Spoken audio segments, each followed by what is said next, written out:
She's the store owner. Rita Moreno. Or Rita.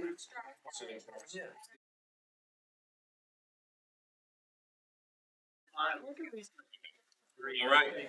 Good afternoon, everyone. I'm Eric Rackesee, the chair of the city council, and it is November 14th, 2023. We're 1 week from election day. Welcome to the committee of the full meeting. All council members are present, including our executive director Jennifer Kennedy, our assistant director Patty, and the mayor as well, several of the staff. With that, we are going to jump in and begin with approval of the minutes for the committee of the whole October 3rd, 2023 and October 17th, 2023. Are there any changes or updates to the minutes? Approve.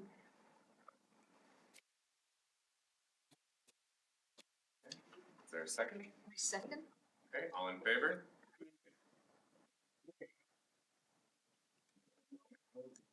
Unanimous. We will move on to the discussion items. First is a presentation of the independent audit for fiscal year 2022 and 2023, and Brenda Moore will be presenting.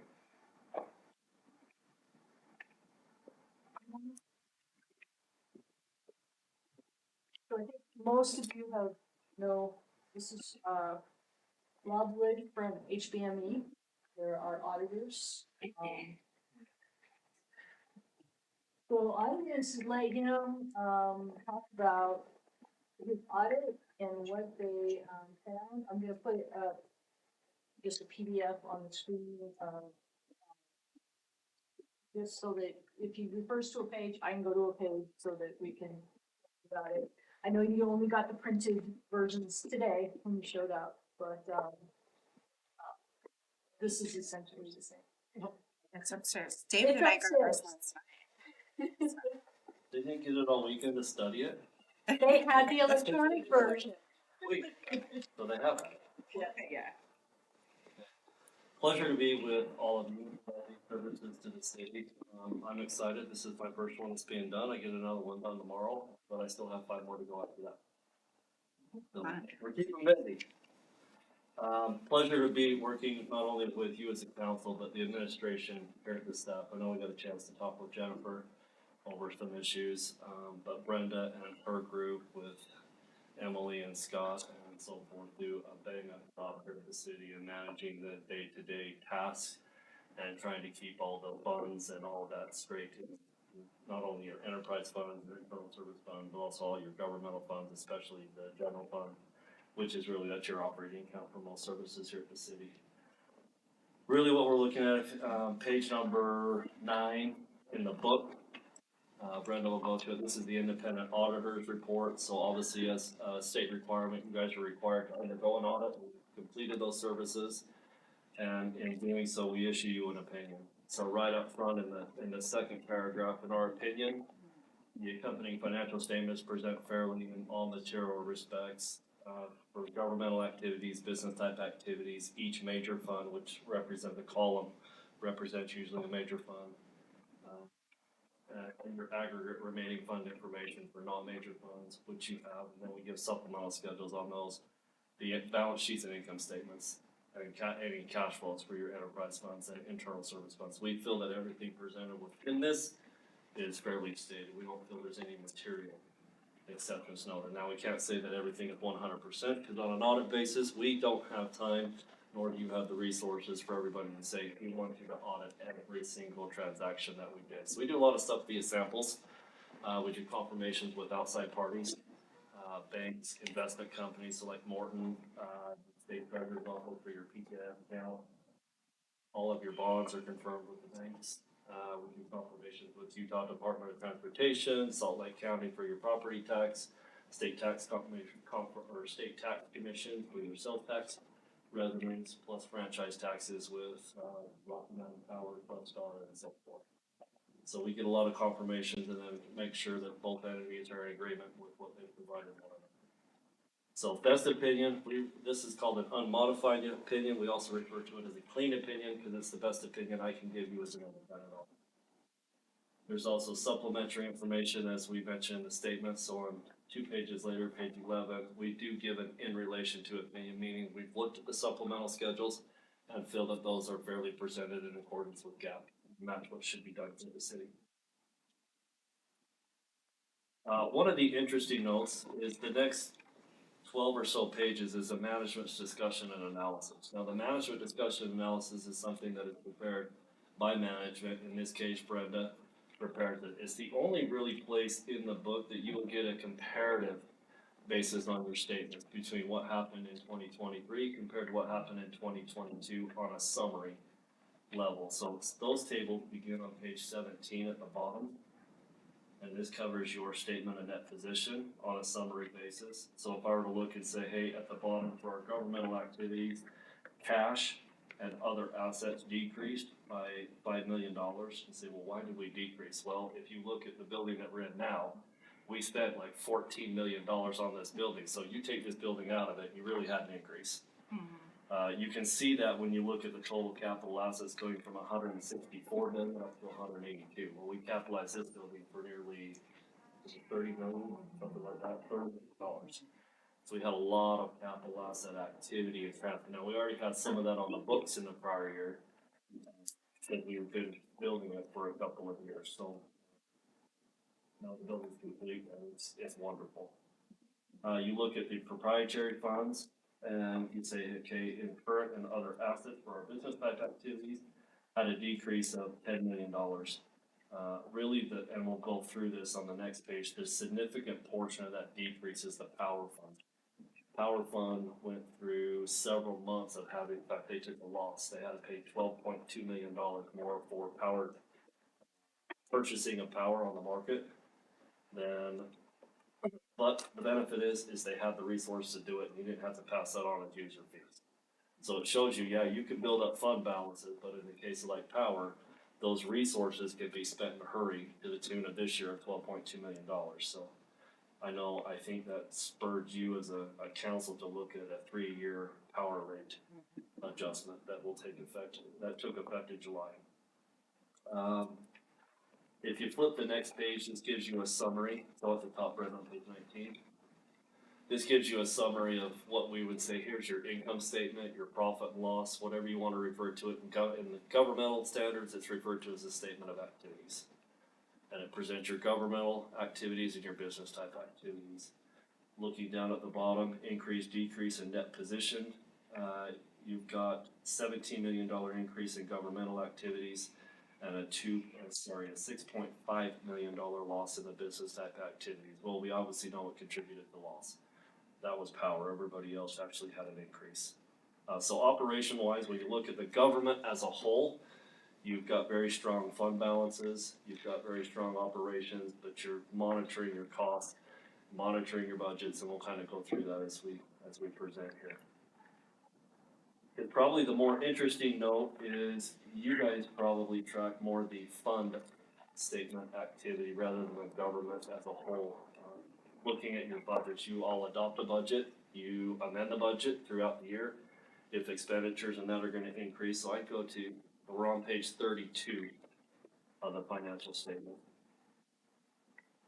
So on this, these are the balance sheet of the governmental funds. So for your governmental funds, you've got the general fund, you've got a capital project fund, a redevelopment agency fund, library fund, municipal building authority, and then you only have one other, so we just, instead of putting it in the back of the book, we put it up front, cemetery fund. Now that has very little activity. Overall, one of the key aspects that you as a council are always concerned with, because it's a state law, if you look at the bottom where it says unassigned fund balance in the general fund of $15,724,000, you'll get asked if that balance compared to what is my total revenues in the general fund needs to be between 5 and a maximum of 35%. Right now, that calculation would give you 25.9% here at the city. So you're below the maximum threshold at 35, and I think you as a council and management have said, hey, we want to keep that around 25. State raised it when COVID hit to put it up to 35 so you could save a little bit more resources, and they haven't changed it. I fully expected they would probably back it down. They haven't changed it in state law, so state law still says 35%, but you're well above the 5%, which means you're healthy. You've got some stuff that you can continue to do projects.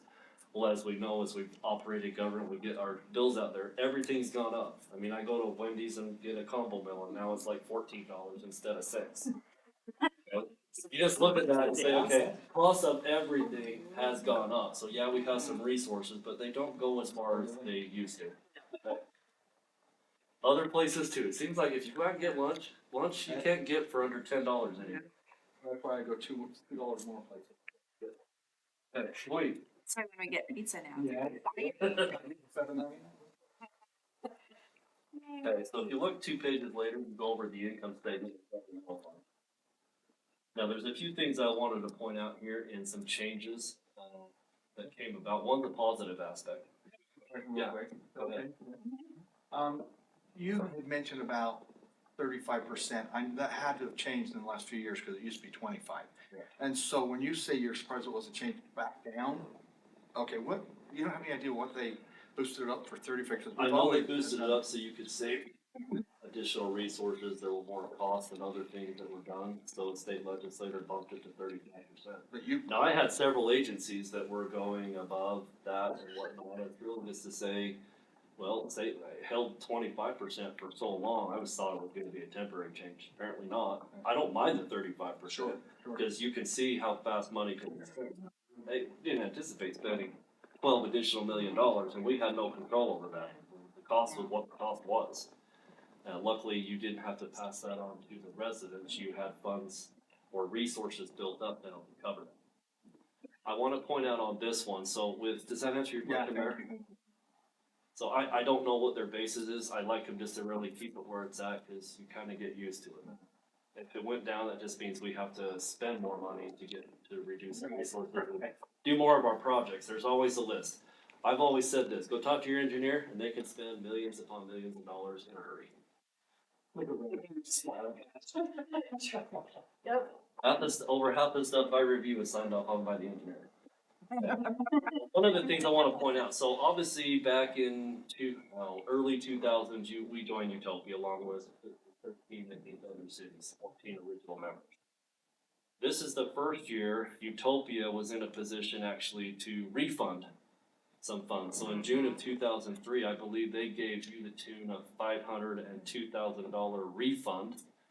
So if you look at the pledge payment there, we knocked it down and said, hey, our pledge payment was really 1.9, but then they gave $500,000 back. So what we've done to try and match their schedule, first we thought, well, they'd be paying interest. You know, if you pay a bank, they're gonna attach it to the interest first. That's not how Utopia treated it. They treated it as a principal reduction, so I said, well, principal reduction means they just required us to pay less this year. So we bumped that payment down from 1.9 to 1.4 because of that refund.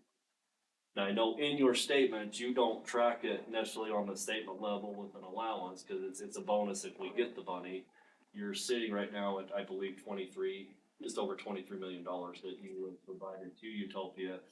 They are still classifying that as a note payable on their end to you, which is a note receivable, really, for you. If we get it, the way we've treated it, bonus.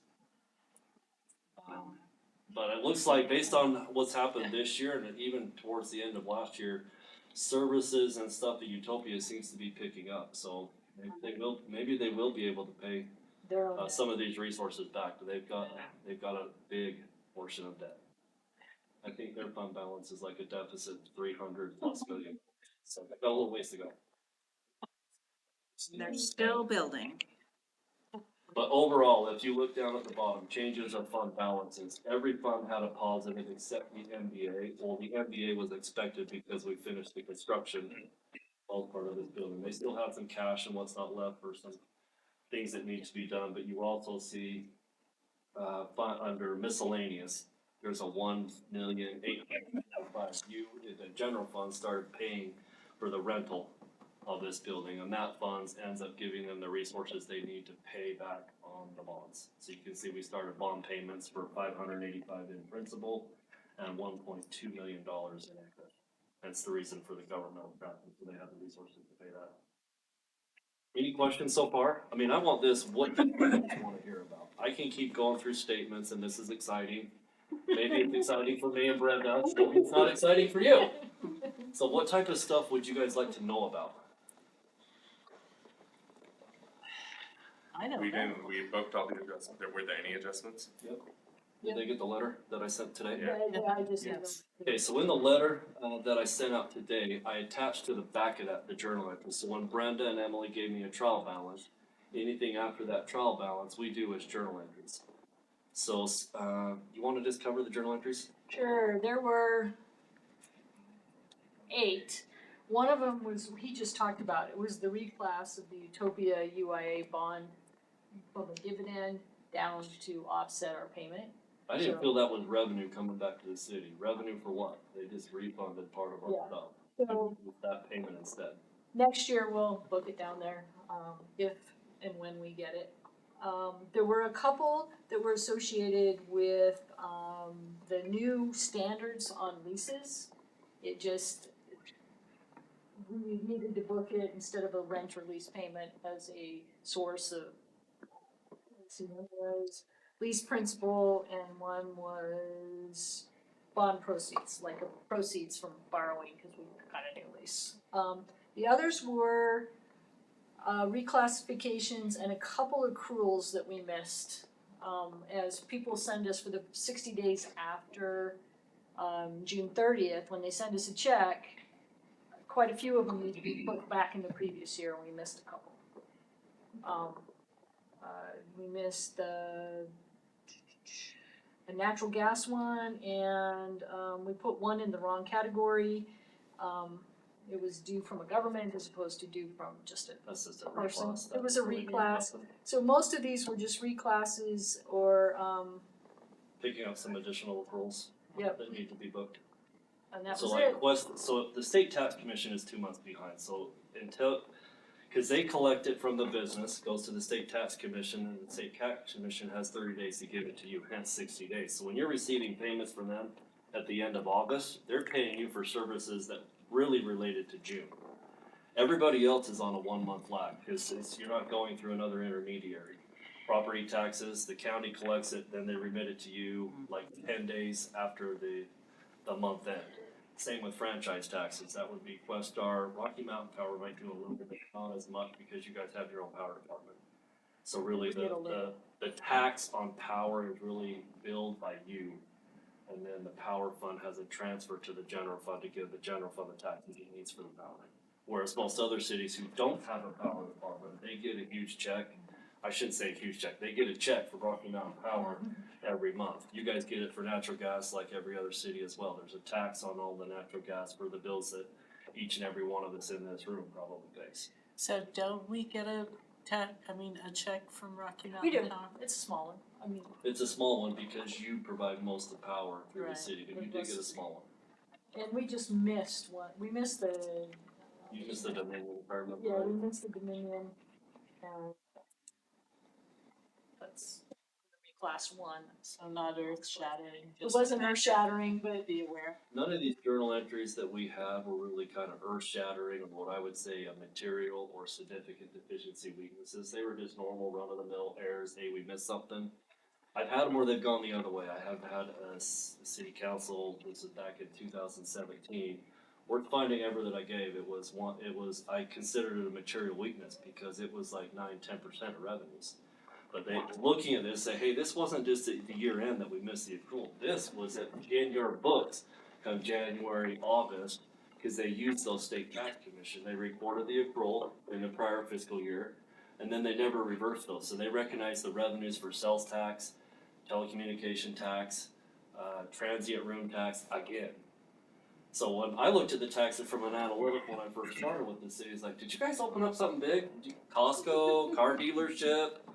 Like, no, everything's still the same. It's like, how did your sales tax revenues increase 30%?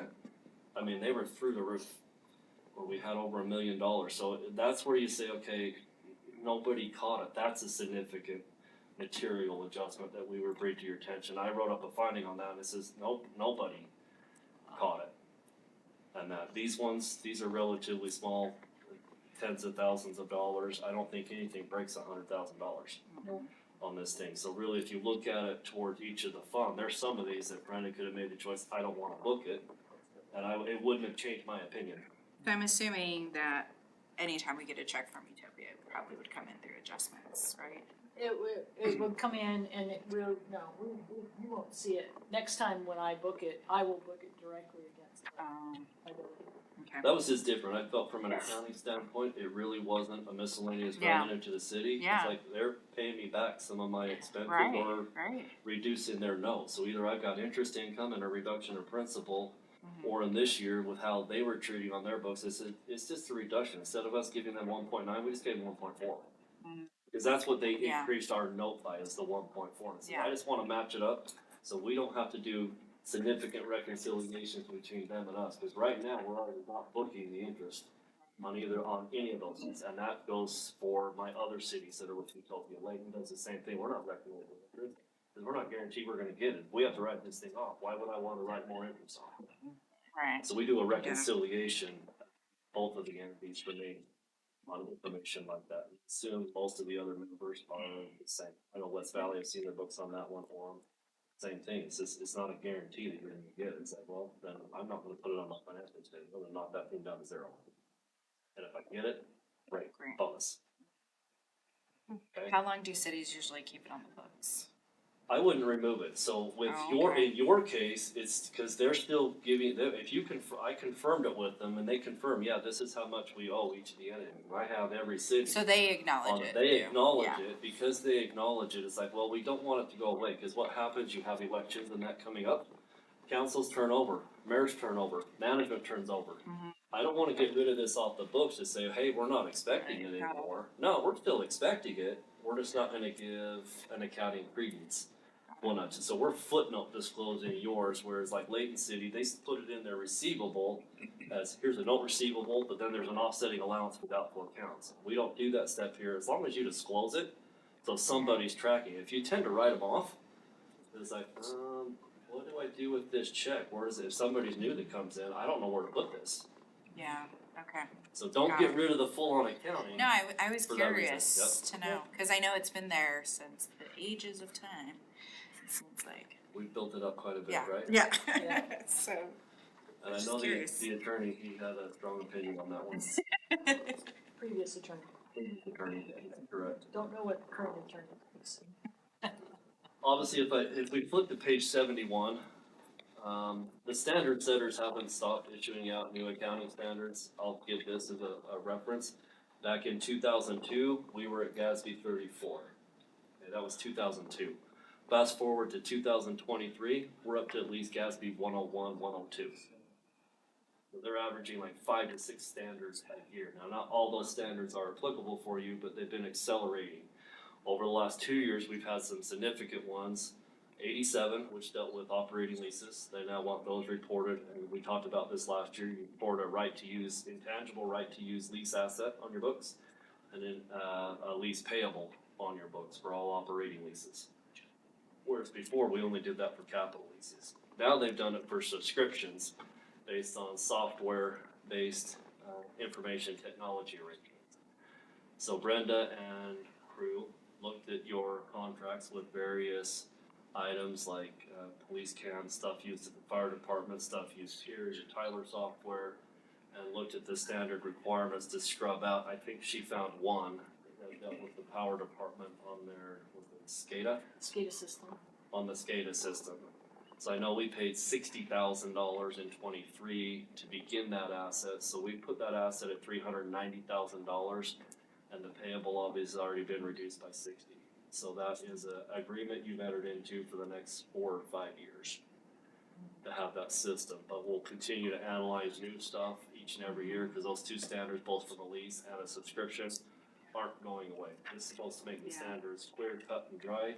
I'm telling you, it's becoming confusing. Your regular person that's just like an accounting clerk, those calculations are very complex. One of the things, we've adopted that new standard and put it into your books.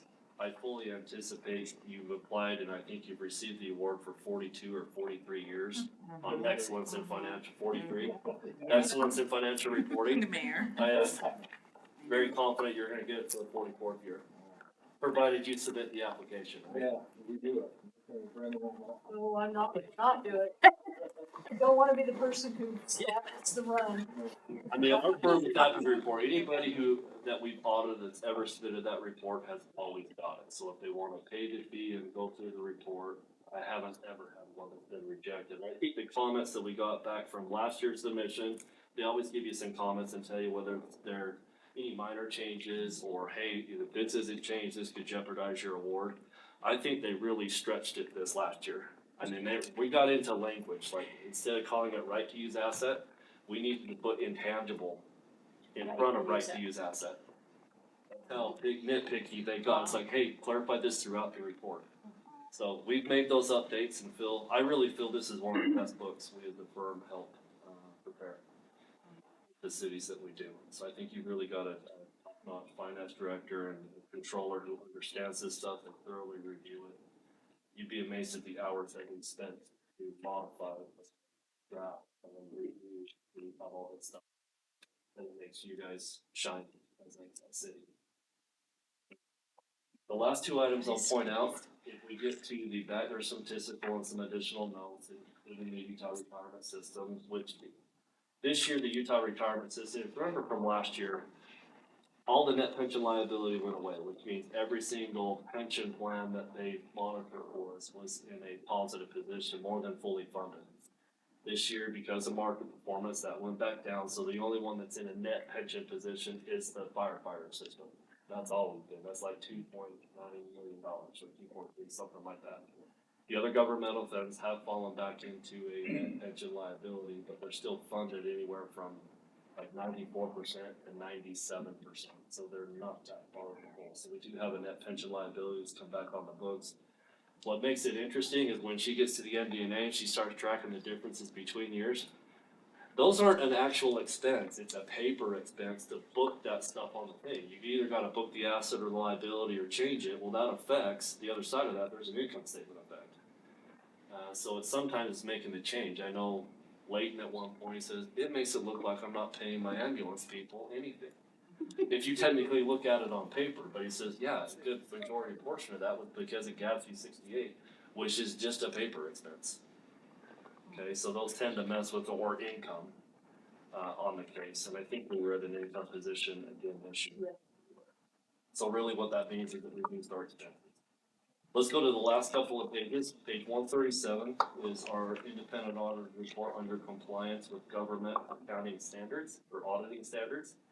So we look at your controls over financial reporting. We'll review controls over cash disbursements, payroll, cash receipting, journal entry processing, and so forth. How do you put together a report? How do you record your transaction? Happy to note this really isn't an opinion, it's just a report. We didn't find any weaknesses within your internal control structure. We feel the city's doing what they need to be, not only from internal control and preparation over financial reporting, but also from a compliance standpoint. Because you look and say, well, we get grants from the state, grants from the feds, are we spending that money? Because it comes with a restriction, are we spending it right? Okay, we'll be doing one of those here in December on your federal ARPA money, your second portion.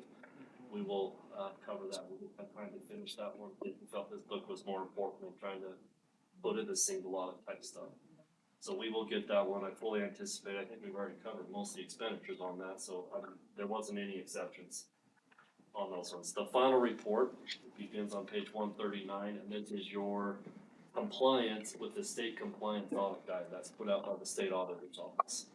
Now, there's certain things that they require us to test every year, such as budgetary compliance, fund balance, justice courts, restricted taxes and related restricted revenues, your fraud risk assessment, and governmental fees. The last two are part of a group in which we can test every 3 years. So happy to report that in all of those situations, there is no findings from our office. We feel you complied with all of those. I know one of the biggest ones that really start to hit is governmental fees. And I really feel they need to provide more guidance on some of that information, because it's really getting specific stuff that most organizations, hey, we don't track our building permits and plans fashion, but we feel that the expenses are greater than the revenues that we're getting, so we'll see where that one goes. Any questions?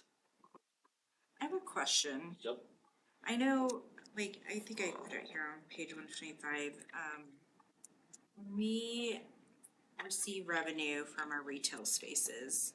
I know we have a list of like who we receive the property tax from, but we don't have a list of like our retail spaces. Is That there a is reason?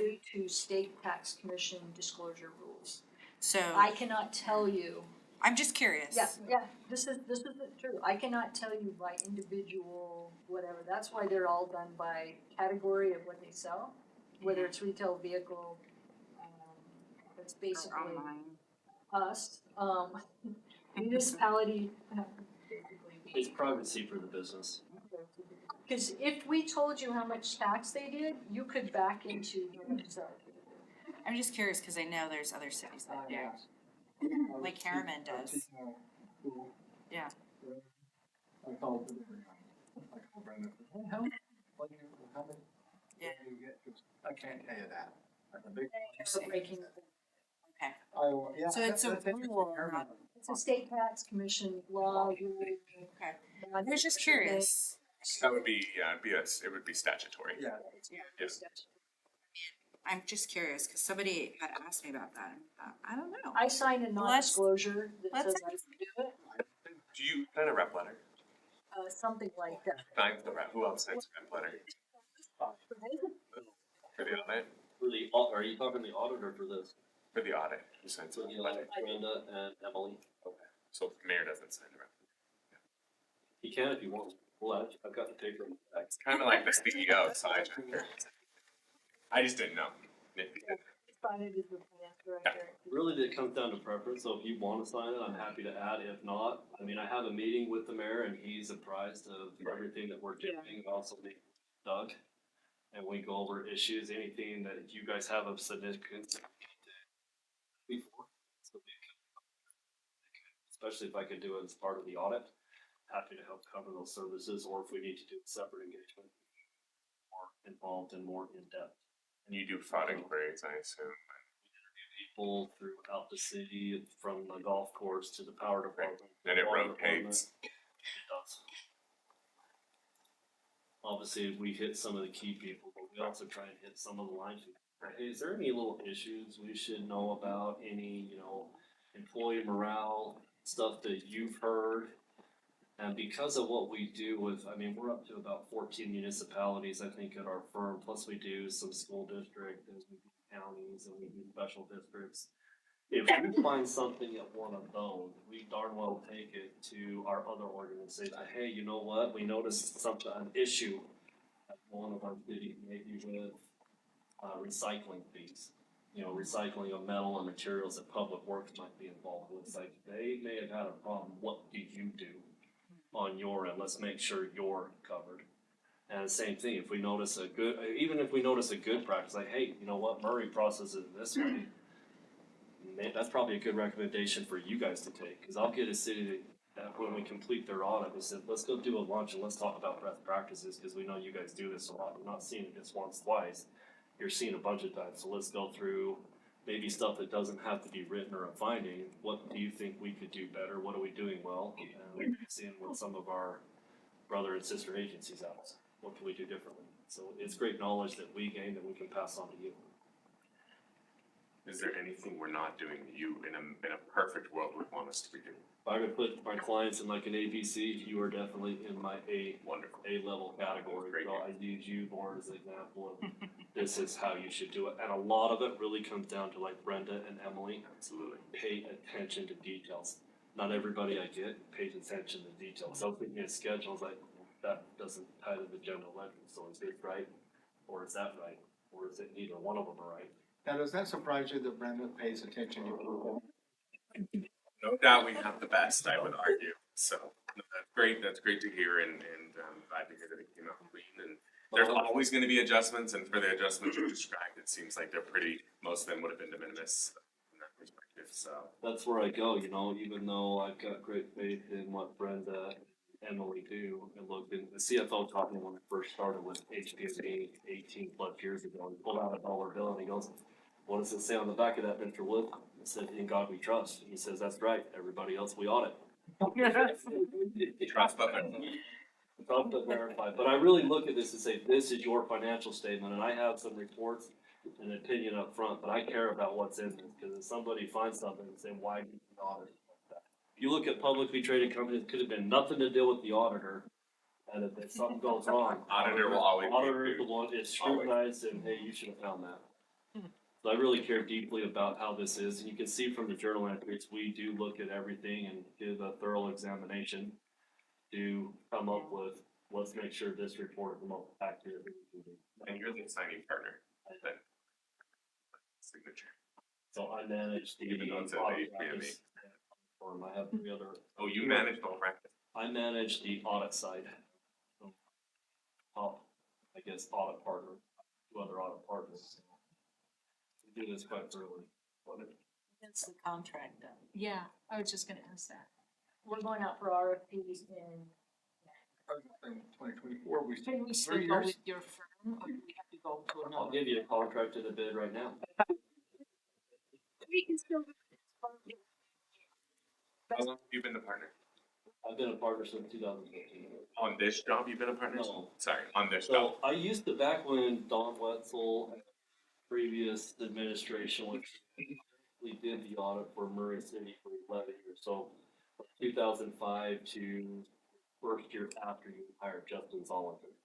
And then it was required in your laws that, hey, we have, Justin, when he first came on board, he says, look, I've got all new accounting staff.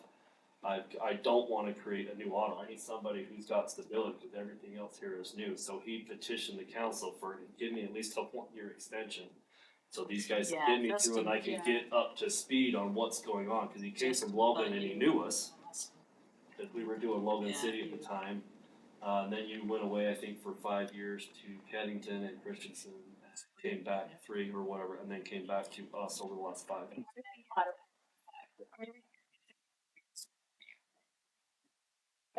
It's a 3-year contract and we extended it for 2. And he has been with us for 5, so best practice, and I don't like this best practice, says that if they're rehired, That's really, that seems fast, cause public's what, 7 years or 10 years? Seven, or, I know it used to be 7, maybe it's gone up to 10. Did we change it to 5-3? Oh, is uh, it? I I- think No, it's it's the paper. best practice. State requirements will say maybe you should look at it, but it's not a requirement. It is good for our. Like, the state recommends it, but not a requirement. We had the Department. ones before for our. Cause if it's not, if we do another. Once before was probably 3 or 4. Had it. I did it for quite a while. Tory Swift, I think they only did it for 3. I tell you, I don't like the 3-year contracts because they're hard. It takes us time to get up to speed of what you as an organization do. So when people say it's 3 and then I'm gonna switch, I have very less interest in doing that organization. It's gonna take me at least a year or 2 to learn what you're doing. You know, once you're wiring a mandatory switch, that's pretty fast. I think another thing too is have been here, realize the in-depth like work that you do for auditing scenes, especially like with, you know, switching up and talking to other people and all that comprises to the work. And it makes sense why. Yeah, like The Brenda said, hey, relationships she need to doesn't be like built it, well, too. she can give me a trial balance and I can scan down just knowing what some of the accounts are, and sometimes I can pick out and say, you know what? I haven't even looked at anything, but that account right there does not have a right balance on it. I can, right away, I can inquire, I have that with my largest corporate client. Obviously, they have like 5,000 over accounts, but as I scan down the accounts, I've noticed over the last couple of years, like, hey, we're gonna have to talk about this one, and none of them are right. That cannot be the right balance on that account. Yeah, when we And were. you don't gain that by coming in first, that's institutional knowledge, history, and staying with the client and looking at the stuff over and over, and you learn to say, that can't be right.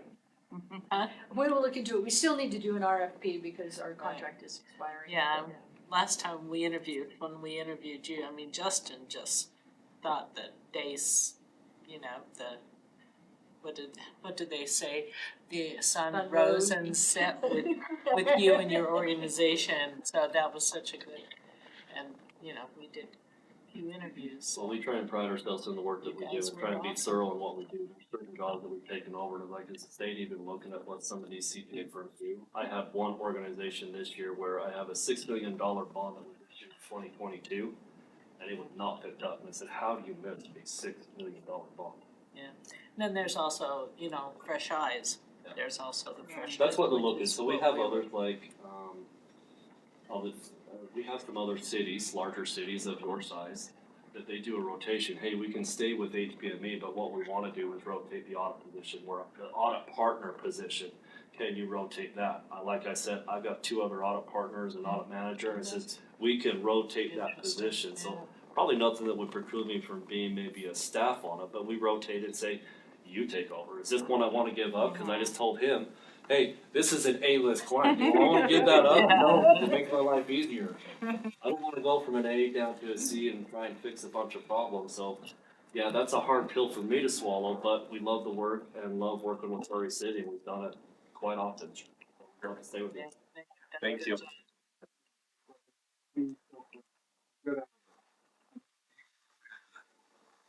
This guy loves auditing. It's like a fun thing to him. Love it. He's now you're speaking. Have to be if you're a partner, you love it. You've chosen that to be your life. You live and breathe it. For years and years with the credit union, and Rob is really the best. You're good, you're. And changing terms is brutal. At all costs, and my company will not change terms. Oh, it's brutal. That's like my private corporate client, it's like, why do we, I know one of my largest corporate, he's been approached by a buddy who's a managing partner for another, and he's like, why would I wanna change? That would make my life miserable.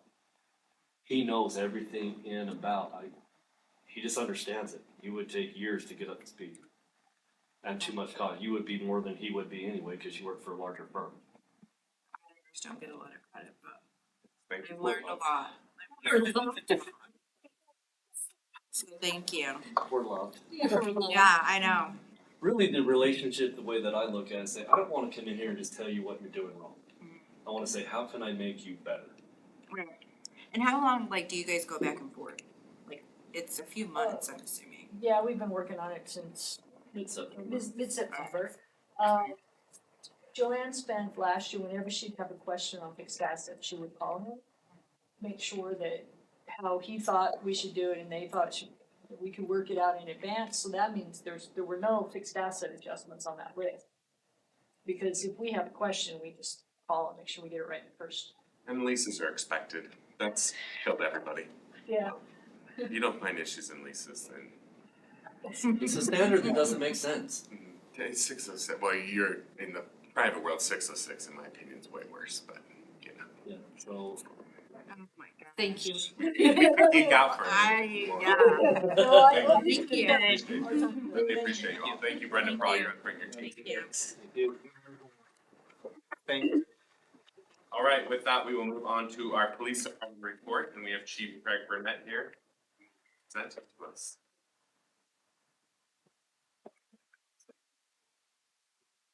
Bringing my brain. Let's see.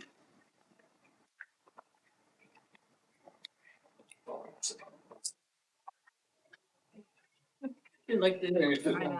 Oh, no joke, Right. and it's kind of low, it's sinking on me. It's like that for us too. It's not necessarily, I guess, bad. I feel like I'm in the principal stable.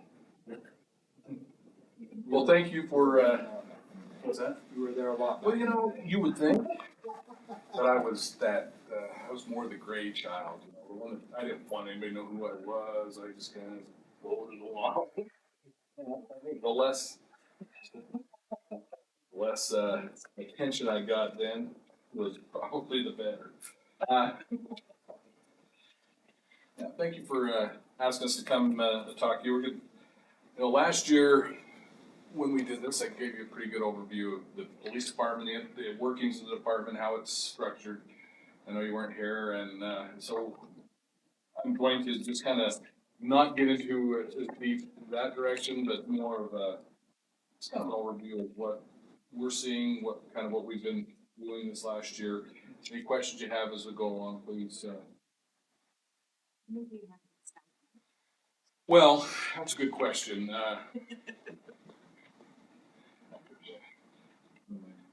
We are authorized to have 80 sworn officers. And we have 15 civilians, which would be our, obviously are not our police officers. So, but currently we are at, I think 78. That's pretty good. Yeah. We're looking at hiring 2 right now. There's always change. What we're finding is constant. Something we didn't deal with for years. We had very little turnover since 2020. That's just the way it is in the world. It's not just us. It's everybody. All the other agencies. Our attrition is probably still less than a lot of agencies. But we're usually down about 2. So right now we're attempting to hire 2, which are the 2 new positions that you gave us in the budget. So we told Brenda we would wait until. Also, the down 2 is just the 2 that we added. The 2 we're down right now are the 2 additions. So really, we're not down anything from what we were last budget year. That's great. Now granted, 2 of those positions are in the academy right now, but talking about people we've actually hired, but our positions are full, or those positions are filled. We have 2 that graduate in December. Be out in training for 3 months, so then there's word out that somebody's gonna retire first of the year, or in the spring. So it's just a continual cycle, but I feel pretty good if we're always looking for 1 or 2 as opposed to some of the agencies around here that are down 10, 15, Salt Lake City one time, 40. Yeah. I mean, granted, they're a lot bigger than we are, so it's. But still, that's a lot. That's still a lot of It money, is. so. Yeah. So this is just our organizational chart. Kind of give you a brief outline of how we operate. We run 2 different bureaus, if you will, and each are overseen by a deputy chief. The one in the blue is our operations bureau. It's currently Deputy Chief Mike Obrey. That encompasses all of our uniform services. So our patrol officers, our school officers, motors, training, anything that is dealing with essentially patrol. That's where, and that's probably the vast majority of our officers would fit into that. The other side is our administrative services bureau, and that is where we have our detectives, investigations, and all that goes along with that. That includes our crime scene, our crime lab evidence, anything that's above and beyond that.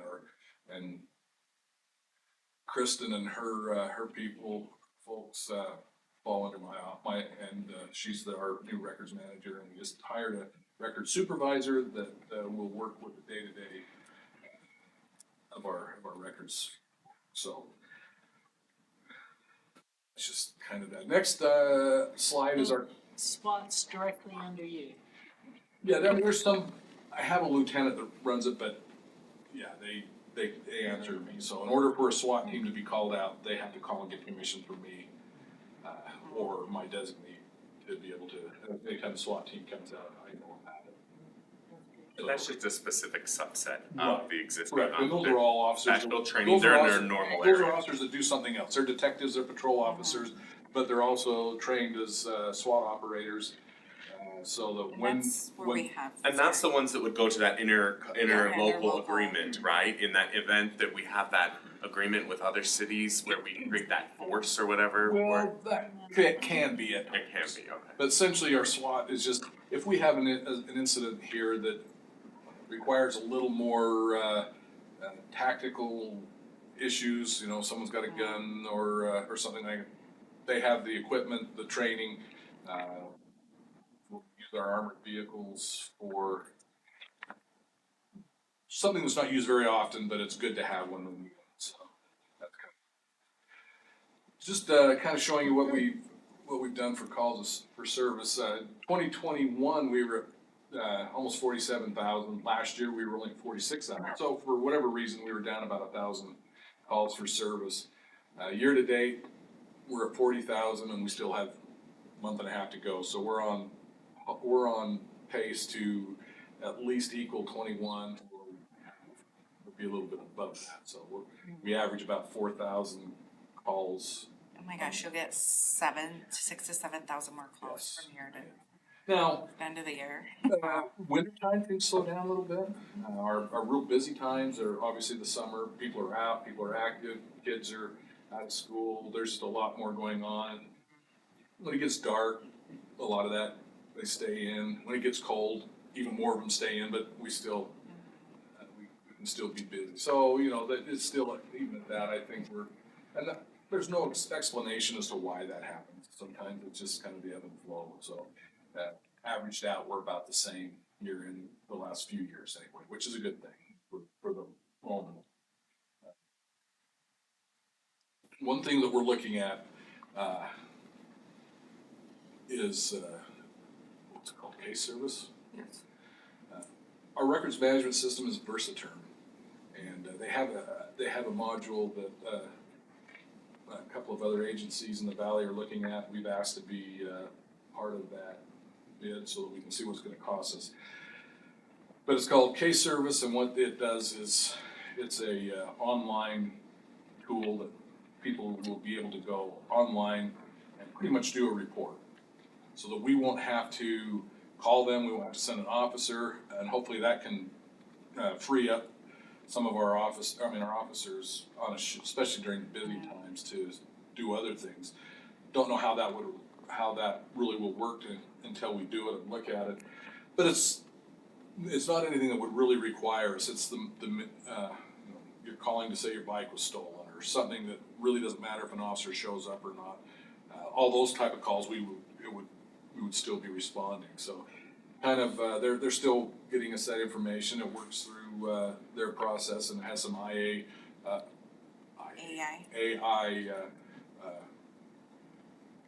part of it too, because it'll go as they're going through, it'll kick it back. If something they answer says, no, this needs police response, it'll kick it back or it'll forward it to the proper detective. So that's just kind of an idea of some of the things we're looking at. Could cost us a little money, but it could save us money. Would that like go into a queue before it goes routed to 911?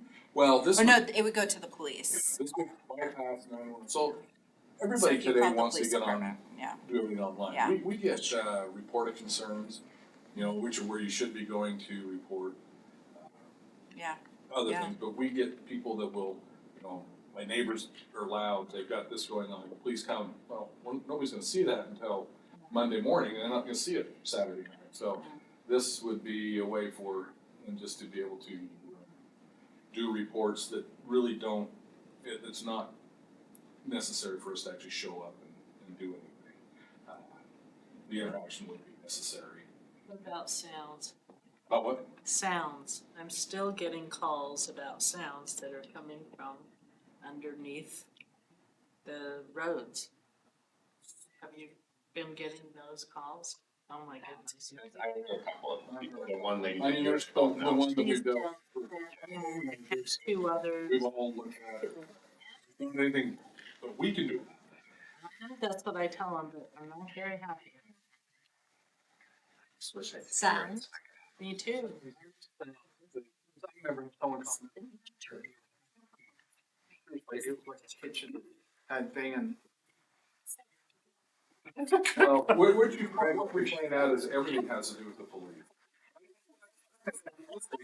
Well, the point is, we are who you call. If you call in the middle of the night, nobody else is coming. yeah. There's nobody else to respond. But we deal with a lot of things that you would sit back and go, what does that got to do with the police? Well, we're just serving the public, and we're the face of the city most of the time. So we deal with a lot of things that you wouldn't think, but that's just our job. Are we getting into heat map eventually in this? On Are you gonna present the heat map? You usually do, okay, Yes, just to yes, I make sure, got one okay. for, I was gonna ask a question, but we'll. Yeah. I know where you're going.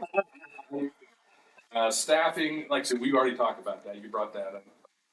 We're, I was told, well, you know, I think as I've done.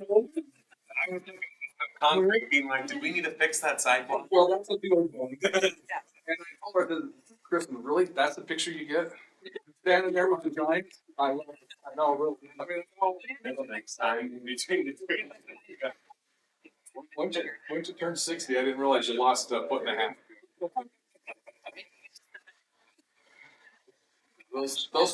Those two work the same shift right now, so. If you were in the middle, it'd be like an offensive line, yeah.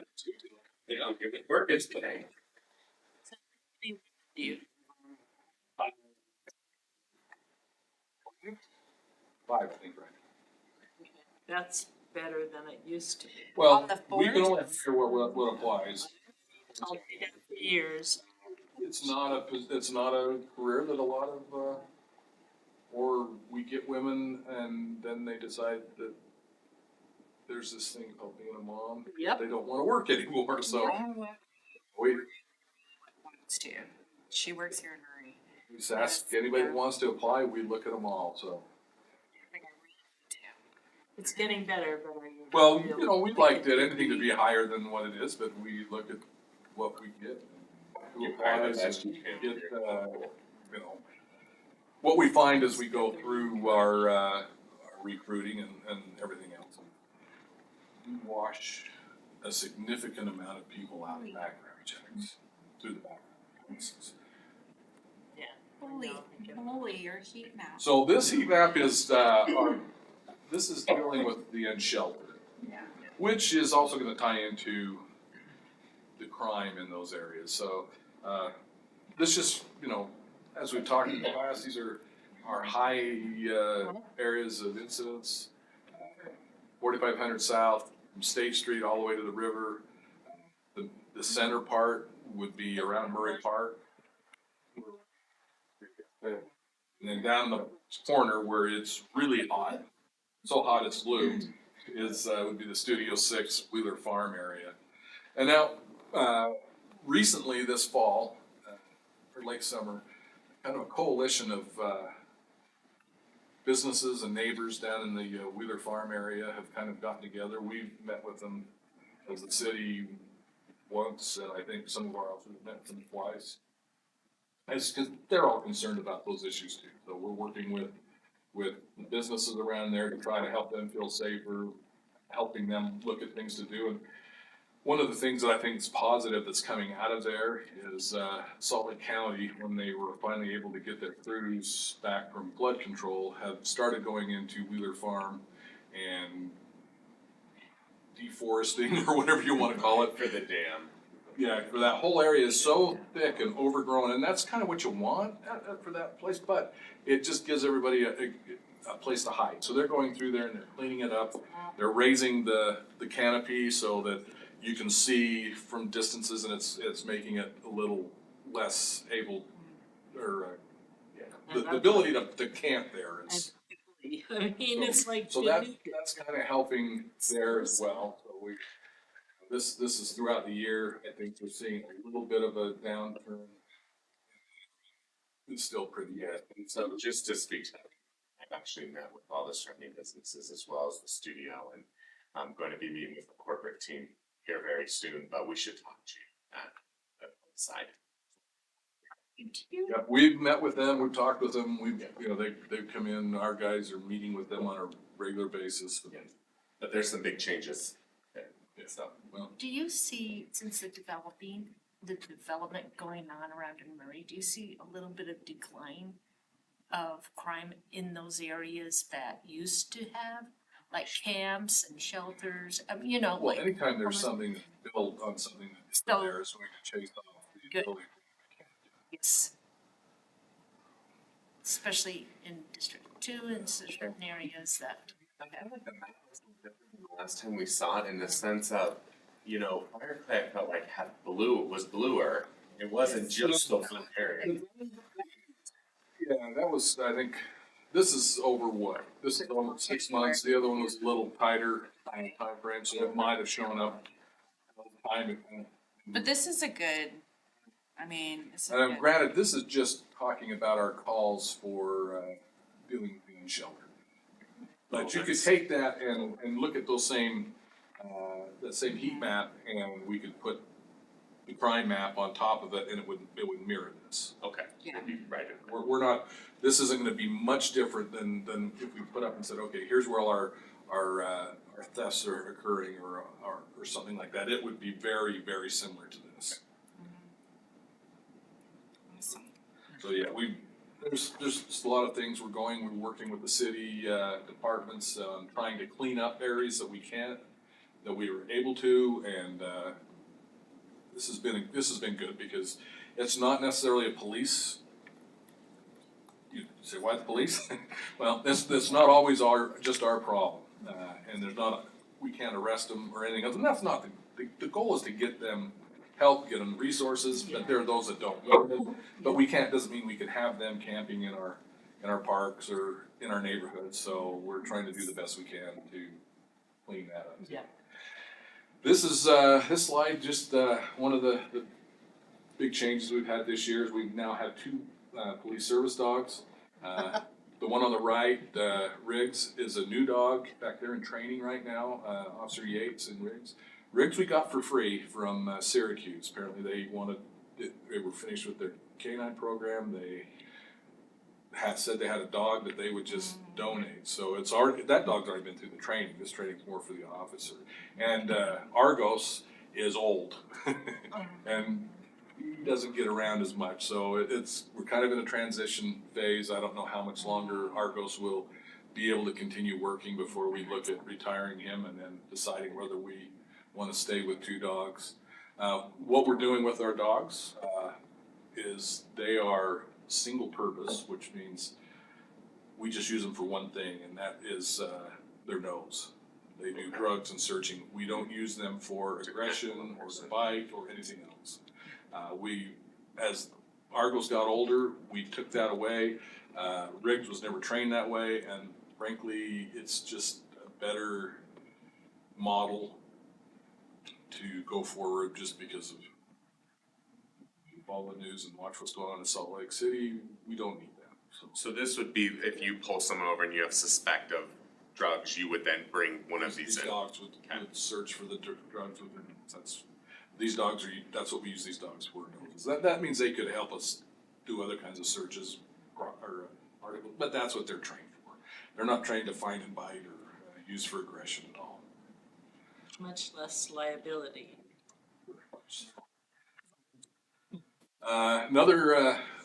This is big for us. This is called our POP unit, which is problem-oriented policing unit. This came about from the officers. So, we know we've got areas that patrol can't focus on. They're running from call to call, so there's not a lot they can do. Detectives, there's only so much they can do. So what we've done, and we're using kind of overtime for this, we have officers that have signed up. They come out monthly, sometimes more, depending on what we've got going on. They focus on a particular issue. They spend a lot of time with street racing because we have issues with that on State Street and on Van Winkle and, well, these are the big ones. Oh, well. The street racers are mostly on State Street and those areas. In fact, Yeah, we come to had- my house on the weekend. we had the double fatality on State Street this summer from street racers. So they work on that. They assist the narcotics officers with doing some of the drug issues. They spend an inordinate amount of time at certain areas in the southeast corner of the city and the northwest corner of the city, dealing with whatever those problems are. And so it's actually really good. This is officers that want to be here and do this, so they come out and focus. And we're hoping that that's helping us make a little bit of a impact on some of these issues that we're talking about.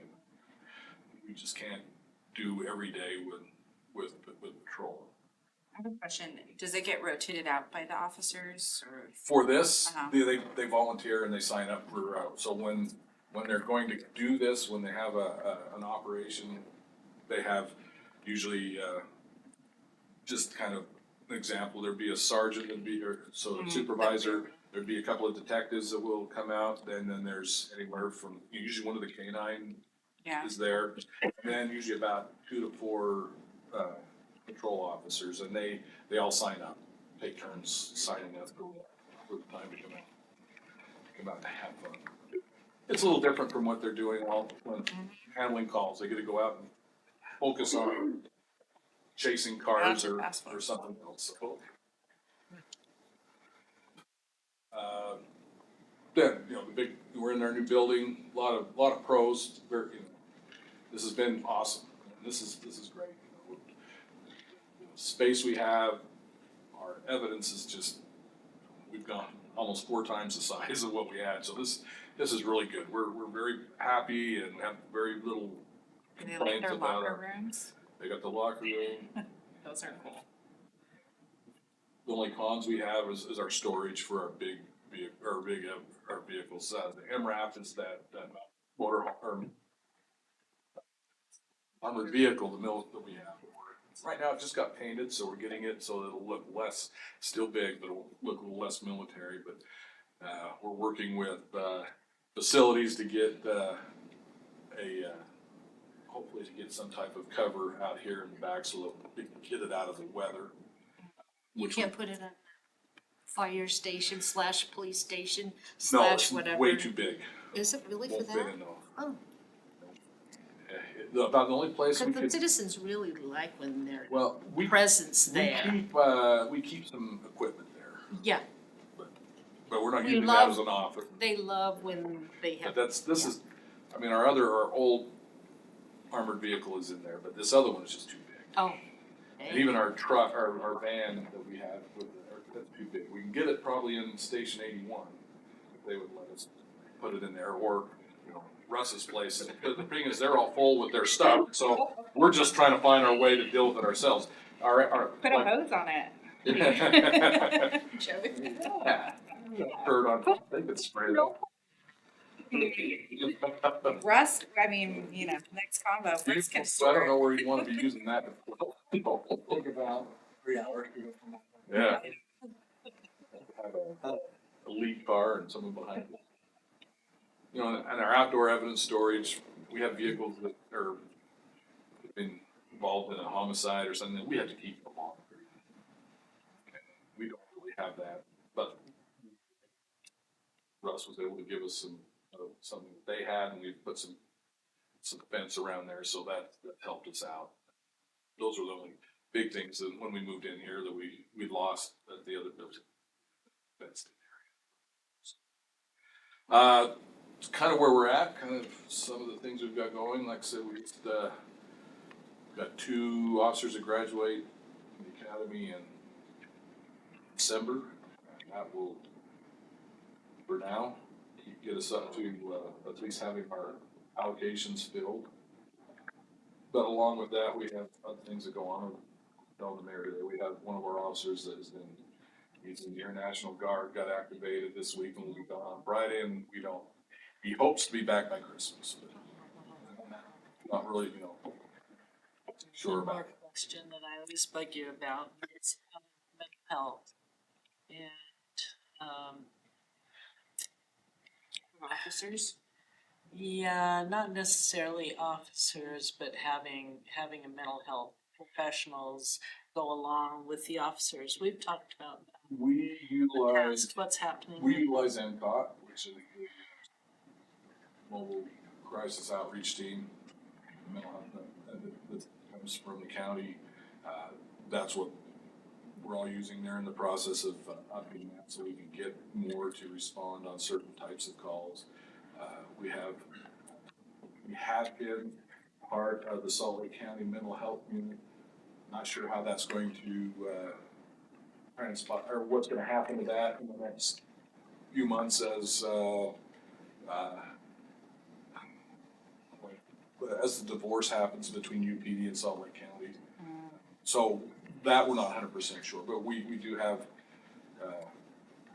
we have that ability with MPOT. We also have the use of, they've now opened up the Huntsman Mental Health Unit up at the University of Utah where we get, but somebody riding around with us all the time, no.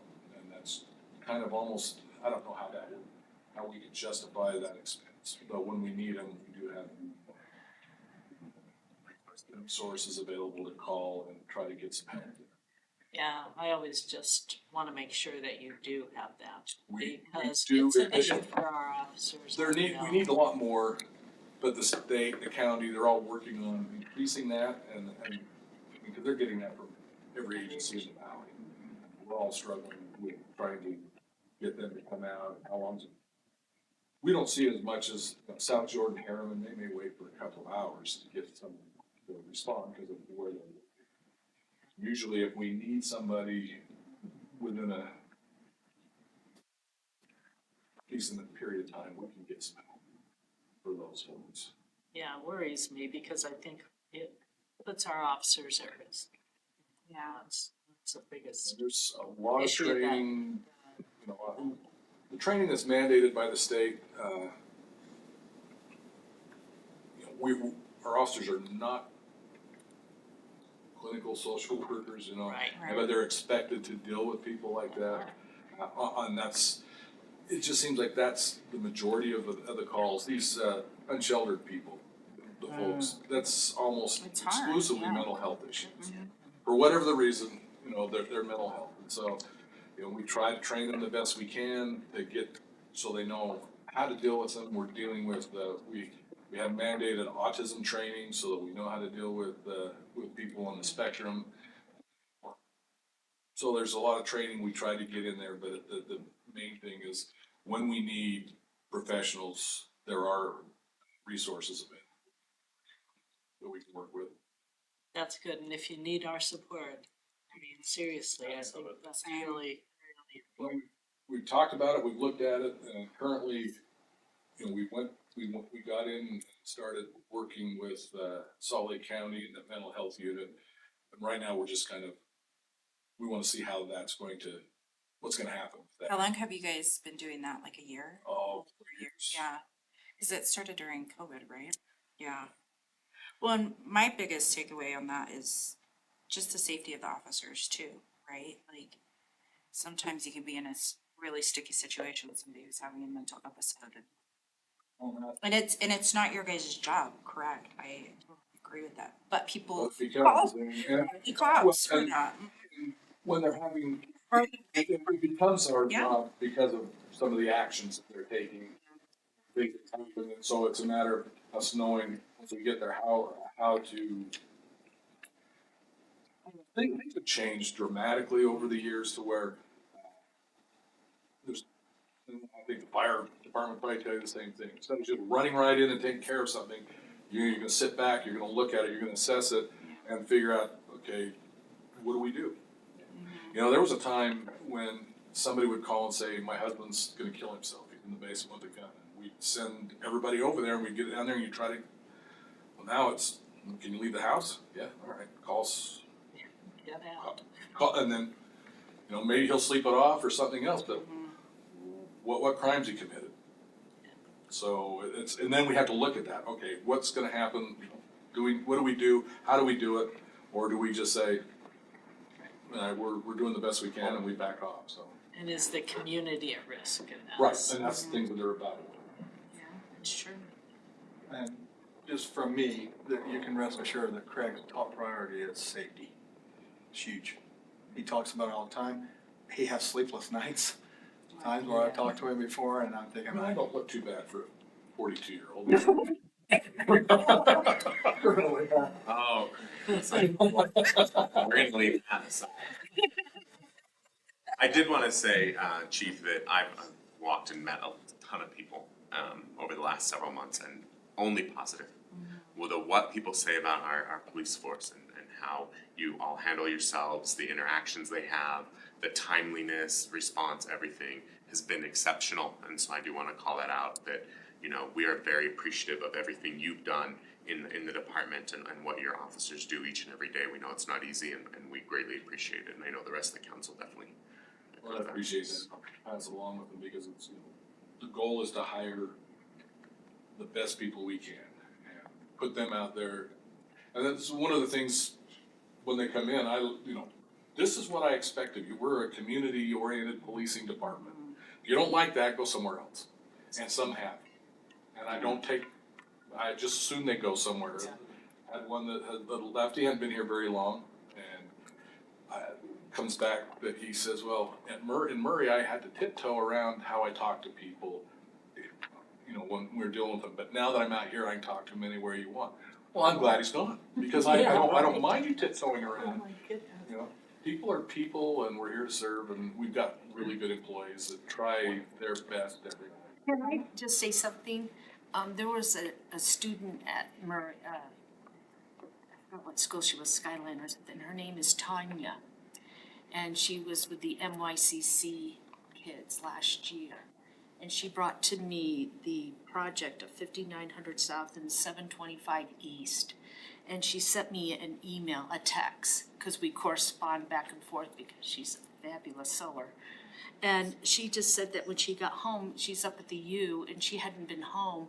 And she just said that her little project that she presented to me and that Adam Hawk looked into it, and the project was completed, and she was really, really, really excited for the safety of the kids of that area. So she brought it, Adam took it to the safety commission board, and it was completed, and she just wanted the police to know that she really, really appreciated it, and that they took it serious, and that she was really excited to see that.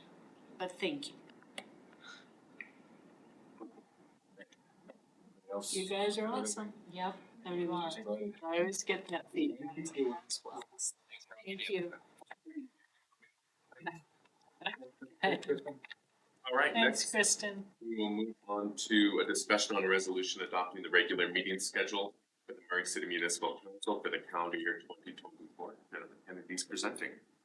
So this is actually going to go to the council tonight for your approval. So in your packet, I have created this schedule or potential schedule for 2024. It is basically the first and third Tuesdays of each month, like we have been. The exceptions we have are in August. Your meetings are going to be on the first and second meetings, which is going to be August 6th and August 13th because there's a UMAPS conference that most of you will probably want to go to August 20th through 22nd, which is the third Tuesday. And then in December, like we've done for the past few years, we just scheduled on the first and second Tuesdays just because the holidays tend to get really busy.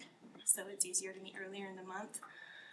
Also, as I was looking through it this morning, and getting my notes together, I do have a meeting scheduled for November 5th, which is election day.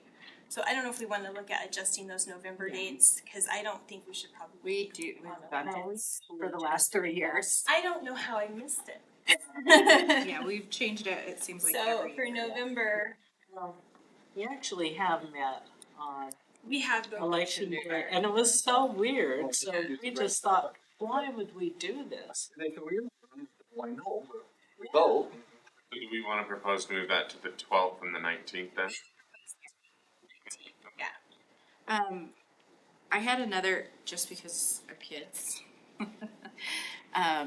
In January on the 2nd, if we could change that to the 9th. And then even in September, change it to the 10th. So we do have to do our oath of office on January 2nd, so we have Oh, to have that's that right, okay. regardless. If you That's guys fine. wanna move your council meeting, you can, but we do have to have oath of office. Is that, I thought it was the 6th, that was in statute. It's the first, help me out, Jill, the first, first Monday in January. Yeah. Oh, it's the first The Monday. holiday. Okay, So it was it like, has to I be don't, on I Tuesday. remember by the 6th it needed to happen. Okay, what about in September for the 10th? I'm only trying to be mindful of, like, if I'm traveling with my kids, cause we are very limited on holidays sometimes. And I don't, Yeah, I'd rather just keep it on the 3rd and 17th.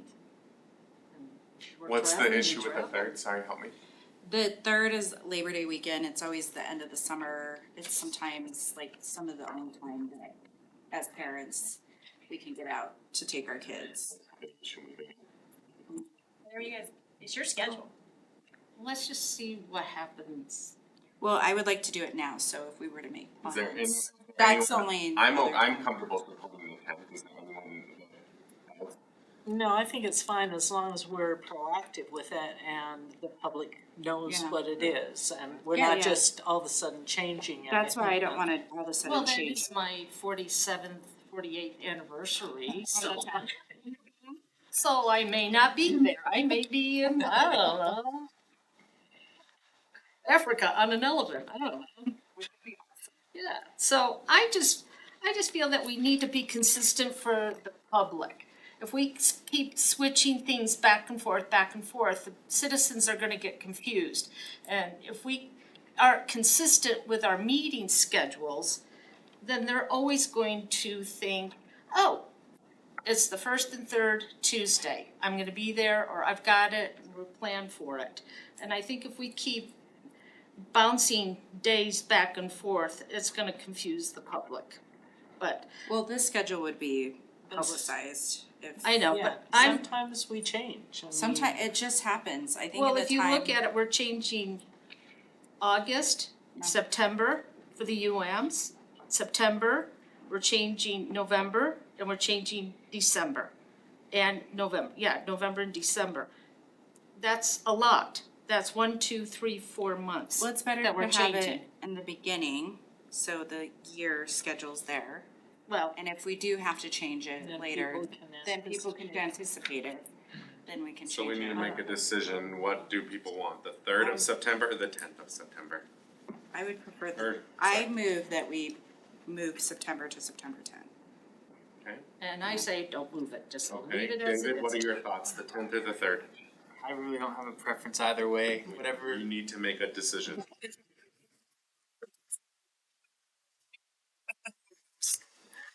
GL? Can you do that tonight when we can actually take action? Yeah. You would rather not just get it cleaned up now, so we have a clean. You can't vote in this meeting. Oh, that's true, we can get an idea at least. We can get an idea. Let's vote tonight. Okay, that's fine, we can take it up tonight. Thank you. Okay, so we'll adjust November, possibly September. Yeah, and that will have to be a. That works for me. Okay. And then we're on to our last item, a discussion on updated policies and procedures for the Murray City Council again, Jennifer Kennedy. I'm working on, and I talked to Gary about this and Pam, because that's what I'm doing. We have our council rules and our council handbook. A lot of the information in the two documents overlaps. And so I was thinking it would be good to maybe combine everything into one document. That would be helpful to use for training and just have everything in one place. So I went through and I combined both of the documents. It was hard to do a red line. I've got kind of a red line I could give you guys if you wanted it, but because it's combining two documents, it's really hard to read. So I thought if you wanted, we could just kind of go through it page by page. I know a couple of you had some comments. I know Rosalba submitted some stuff. Just kind of look over it and let me know what you guys think. I haven't had a chance to go over it. I'm wondering if we could extend it, if we could have it for the next meeting. Yeah. Yeah, Would that be Yeah. So you okay? don't Because- like suggestions? I think we've scheduled time to go through it. And Rosalba Rosalba submitted a bunch of comments. I know Pam has some comments. I don't have a problem with doing it. But we can Again. extend it, we don't have. to Yeah, go over we'll continue it on to the next meeting, but let's take our 15 minutes and start with it. There's value in going through it right now, if you guys.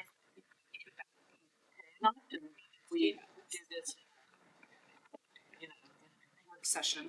a workshop. Right, but my hope was to maybe get it adopted before the council came in. If we don't do it, that's fine. That was just kind of it's just kind of late. It took a long time. But then the new council might want to. Well, so yeah, so with Diane's comments, we'll start with the first page, which is the forward. And I actually did add on this, the last 3 paragraphs are paragraphs that I added. I tried to keep most of the information the same as what we have. But I did add on this, it is the intent of the council to review and advise this, the contents of this handbook as needed, or at least once every 2 years. So that would be my intent, is that once every 2 years, we're going through it and looking at it, see what needs to be updated. Need a table of contents for you guys. The Murray City's form of government, that's pretty much what was already in your handbook before. Powers and duties of the mayor, same thing, most of that's just out of state code.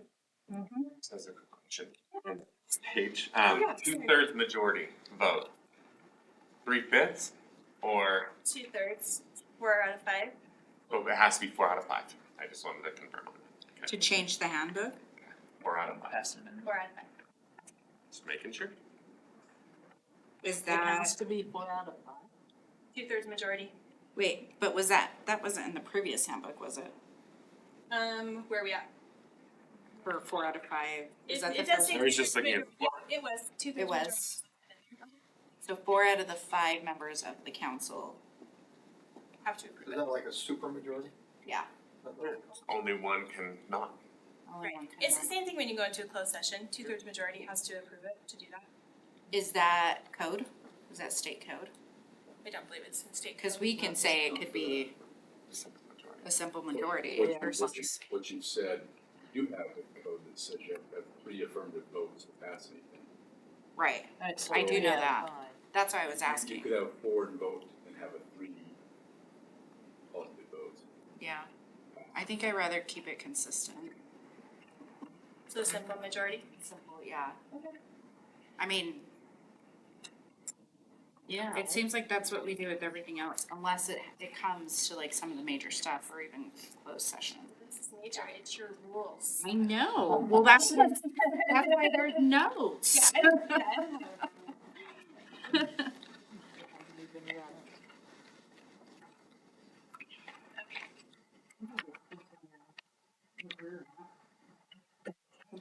So are we good to keep? Yes, please.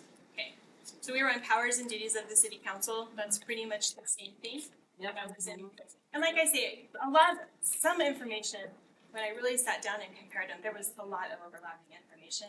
Different wording, same information, so I kinda had to wordsmith those together, as to what I did. On the municipal elections, So Jennifer, what was changed on the powers and duties of the city council? nothing, just Nothing. putting them together. Okay. Okay, so you put them together, If there was different things in the rule in the handbook, I would have just put them together, but I don't believe anything I had changed on the powers and duties of the council. And you said you can provide, if like Diane wants to see a Absolutely. red line of that Yeah. section, you could provide her. It is confusing, but I totally am happy to do that. that would for be you. really helpful. Yeah. You might think it's gonna be helpful. Yeah. Well, I'm I so- could self-referring back to the old Yeah. one, like. So, and that's what I did too. What I thought might be easier is maybe I didn't, I meant to, but I had the handbook and the rules and I put where Yeah, I you put did. that new information. Yeah, and I put where In the that new back. information Yeah, it's was on the in the back. new document. But as far as some of the rules, that wasn't in there. Yeah, I can do that. That Okay, wasn't then for municipal elections, the first paragraph, I just reworded what was in both the handbook and the thing. I did add the council staff during elections, that is new. So if you guys wanna, I mean. Okay, so, but you're gonna give us a copy that has all the changes? And if you have anything to add as I'm getting to places. Vacancy in elective office, that I just cleaned up. It's the same information we had, just kind of broke it out. The mayor and the council. Governance, let's see, Rosalba, you have some stuff here. Yeah, I don't remember what I wrote. So on the resolutions, you had, so where it says, in addition to the legislative powers, the council also holds certain defined administrative powers, and I gave the state code. The powers are generally executed by resolution, including, this was Oh. just straight from the code. Okay, yeah, I just put, does this include resolutions? Actually, and as I went, I should have notated this, but as I went through it, it does define resolutions and all of that throughout. Yeah, and I kind of, as I got going through your stuff, I kind of realized that you started just- going yeah. through, but yeah, okay, Yeah, so okay. you're okay on that Yeah. one? Okay. Oh, and then right here, for council initiatives on the second item, you put that as we ask for them to do the research, but we can Yes. also ask staff to help Yes, with so research. I gave you a paper, see if you like what I wrote there. Okay. Oh, yeah, yeah, So for yeah. council initiatives, we wanna change where, we wanna change it to safety. Yeah. Council members may sponsor proposed legislation to bring an item forward to the council for council consideration. Council members shall follow the council meeting agenda submission process, which is later on in the thing, which you noted to have 2 council members sign off. Additionally, a council member must, and then on the second bullet point, I put conduct research, and then in parentheses, may ask council staff for assistance.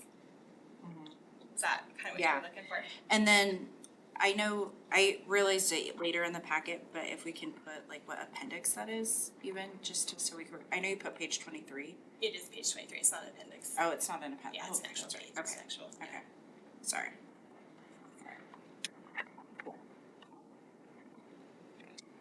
Okay, and you had a question about under advice and consent, the first bullet point. Mm-hmm. You wanted to know, can the council do these individually? I'm not sure what you meant by that. Oh, for interviews. Cause in here it says, following the interview, council advice and consent, well, it says, council may schedule an open closed session to interview the candidate before advice and consent is conducted. So basically, can the council do this individually, like do their own interviews? Is that, no? The administration that I'm. What do we- Well, it proposing says, to you?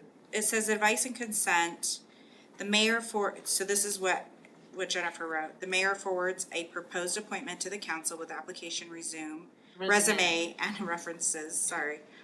The council may schedule an open or closed session to interview the candidate before advice and consent is I just want to clarify, considered. this was already in the rules, I didn't write this. Yeah, and then following the interview, council advice and consent will determine in an open council meeting. So this means if he was bringing appointments forward, we could ask to interview them if we wanted to, Mhm. and we would do it as a group in Yeah, open as or a closed council. setting. So hold on, Oh. you could not do it in closed. Oh, it says, I know so, what it says, but you could not do it in closed. Closed session is if you're looking at the character of somebody, but what that really is referring to is if there was an administrative action and you were going to get rid of somebody, or you were thinking that there was something negative that was coming out. If it's just an interview to see if you're going to appoint them or consent to that, it should be open. I'll take that, close out, that's. Or define it at the bottom in a footer, like, you can define it, because you do define it in the booklet. Just put the definition or where to refer to where closed session is. But if it's But if closed, you can't do it in a You closed take session, it out probably shouldn't closed. say you can do it in a closed session. So we Do it. can't, we cannot, because we're not looking at what you just said. Because that's what defines a closed session. Intent behind the closed session of an interview would be, or to talk about somebody as their character. And that is typically done when there's something negative that's gonna come out. before discussing it. But the public would be, if you're gonna put somebody on a board, public has the packet, sees what the resume is, and should have the Well- benefit of hearing the interview if you're gonna interview them. So my question is if it, let's say, I mean, I'm just using this as an example, but let's say somebody like did have, you know, as a council person, we got calls about somebody who like sexually molested kids or something. Would we want that to be in a public, like, interview? I mean, I'm just saying, I I think don't you do know. the same thing you do with your Steve Conver. Back in the day, do closed session, they just talk it out in the Yeah. open, that's what you do. Okay. I'm just, I mean, That's a good question, yeah. I'm just throwing it out, I'm like playing the scenarios in my mind when I was reviewing this, so, okay. I mean, Yeah, do you want I know to that have that's not something that would happen, Mayor, Well, but I just, but I just wanted to ask, yeah. Yeah, okay. I mean, I don't know. It was in here, so I asked. Okay. You just want me to keep going for a couple more minutes? Yeah. Okay. Okay, I think that's all you have on that, Zava. Yeah, and then you put that. I didn't realize. That's so nice. Council leadership, let's see, you asked where on the council chair's responsibilities, where that was taken from, that's always been in there. I wasn't, Um, I couldn't find it. but The I only also didn't thing look that it up. I did take one out, and that was that the council chair moves council initiatives and projects forward to completion. I took it out only because on our initiatives and our things that we submit, it says you need 2 council members to move it forward. I could put it back if you guys wanna leave that under the chair's responsibilities. So that would be implying that if there were 2 council members that brought it forward, then the council chair could say no to it or not move it forward. That's what that rule would It just said moves imply. council initiatives and projects no, I forward. don't. I think No, that should be I- removed. I think it So should. I think you're right on what you One of the things I did wanna add is if we do have to write a press release from the council that the chair should review. And I think we have that under the press. Let's look at that one. Yeah, I also have a note there too, but just to make sure. Oh, you wanted it under the council chair's Leadership, yeah, the responsibilities. responsibilities. I don't know how you guys feel about that. I mean, I feel like sometimes, I mean, not that we've ever have, but if we have to. Is this in line with communicates official position statements that have been approved by the council and as a spokesperson, it's in there? Yeah, Yeah, But- and then I added a section too about dealing with the press. yeah, I And mean, that's actually what we're gonna I do. just wanted to clarify for media releases that it at least gets seen by the chair. So for that release, the whole council gets to see it and vote on it. Right. So, which I guess we would have to just put that in, I guess, for media release. I mean, I seriously would just, if there was something, I would feel comfortable saying, yes, the chair should oversee that. Well, And in theory, if you guys are talking to the press for a council matter, you should be letting the chair know, cause the chair is actually your spokesperson. So in theory, if you are talking to the press, you probably should let the chair know. well, and I just wanna, so I just wanted to make sure that was clear. So, And also, can we finish 5 minutes early? yeah, I'm only gonna go. Yeah, that's why we're, Yeah. Okay, communicating with the media is a new section that we added. I stole it from another city. And I also wanna add, I have worked on this with Shiel. I've been meeting with them for the past little while, so. I think I think that makes sense. you're does. Committees. On the committees, I took out the CIP committee because we don't use it anymore.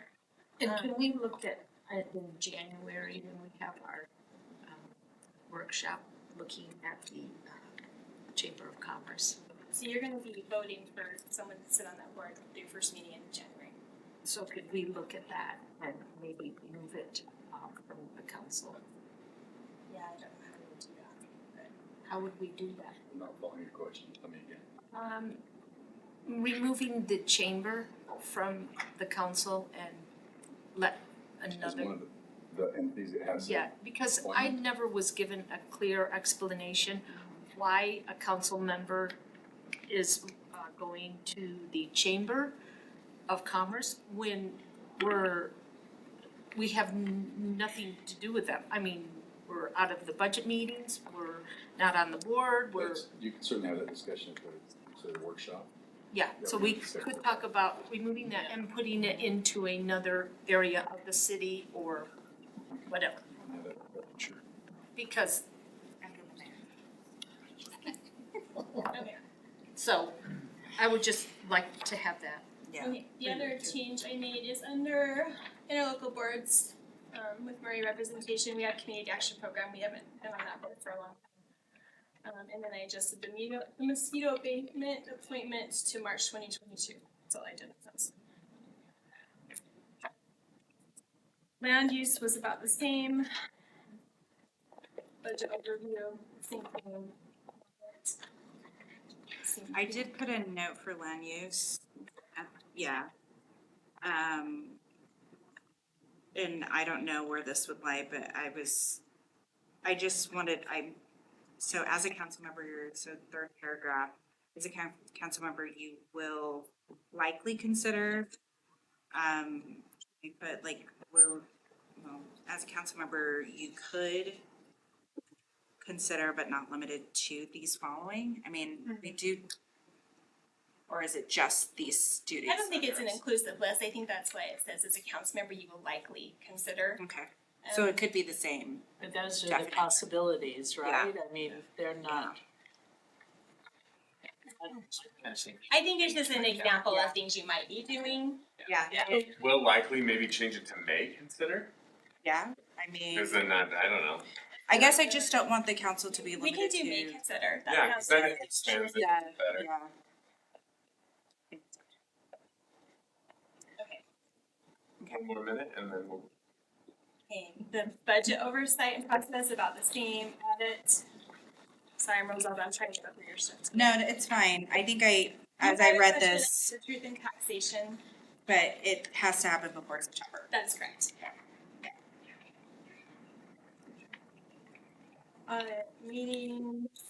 Meetings, new sections I added that are already in code, we just put transfer to this handbook, our attendance on page 20, attendance requirement for city council members and absences. Okay, so that stuff has been in code for years, it's just now part of your handbook. So it's there.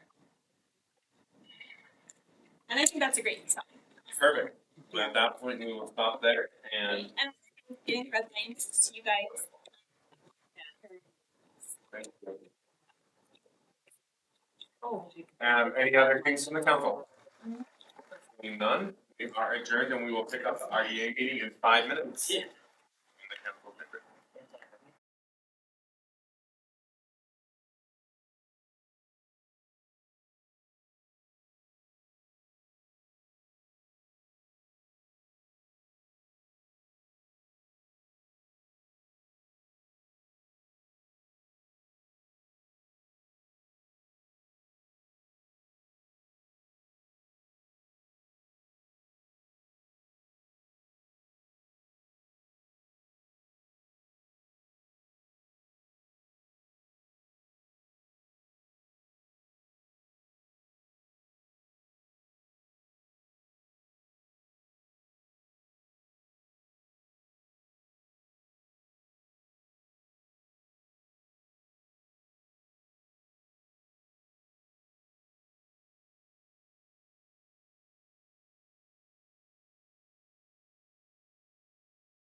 Hey, it's 5 o'clock.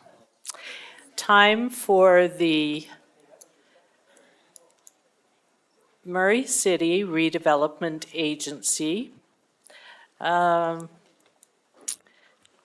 see, for Tuesday, November 14th, 2023. And we have all members of the RDA present, so welcome, as well as the mayor and our attorney, GL, and our recorder, Brooke. So, I guess I need to say that members of the public may view the meeting via the live stream at www.murraycitylive.com or via Facebook on .com Murray City, Utah. Public comments will be made in person during the meeting or may be submitted by sending an email including your name and address to rda@murray.utah.gov. All comments are limited to 3 minutes or less, and email comments will be read into the meeting record.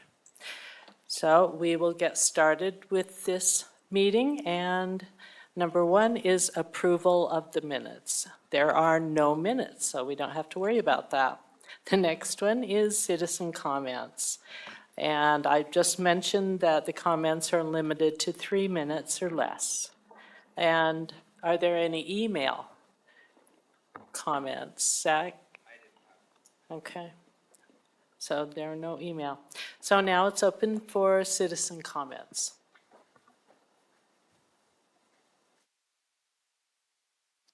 Okay. All right. Hearing none, then we will go to our first and only discussion item, which is presentation and board feedback on proposed development of the property located at 5025 South State Street. And it will be presented initially by Mayor Brett Hales. Thank you. There you are. How do you like Mayor, that? you just I'm getting quick, aren't I? Finally. welcome, and Thank you. we've all been looking forward to this, so, I know, huh, really? yes. Well, thank you. Thank you very much. Did that sound like Elvis a little bit? Thank you. Thank you very much. That wasn't my intent, but anyway, I'm going to read this if you don't mind. So thanks for having us here today. We appreciate it. And you'll hear from the organization that we've chosen. But let me just give you a little background. So the RDA board hired Orton Yost from Colliers International to market the property at 5025 South State Street, the old City Hall. The property appraised for $14,330,000, assuming the property is developed as high-density multifamily. That's what it was appraised for. On May 31st, Colliers International received 10 proposals from developers. On June 20th, the RDA board held a closed session to review the short list of the proposals. The board recommended 2 developers to the mayor to move forward with. After several meetings with the RDA chair and vice chair and staff, I am presenting my final recommendation. I want to thank those developers that submitted their proposals. They all worked hard and did a great job. I'm sure much time and thought went into their proposal, and there were a lot of great ideas. With the help of Diane, our chair, and Pam, vice chair, and Phil, and I'll mention Zach, Elvon, Susan, and many others that Phil has involved, which he does a great job. He gets his staff heavily involved. I selected the Triumph Group's proposal for further negotiation. Tonight's presentation is the culmination of those negotiations.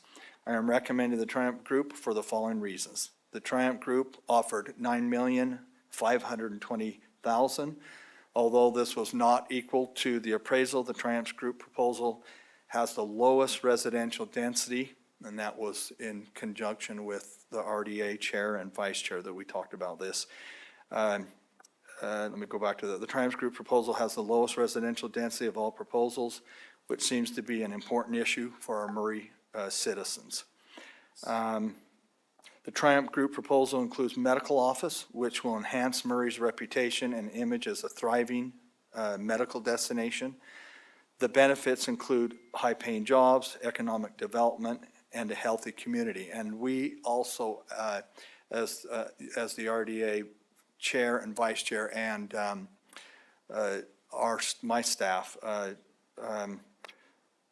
talked with Brenda Moore, our financial director, and with her agreement that there would be this. Another reason it was picked is our revenue that would come in, future revenue.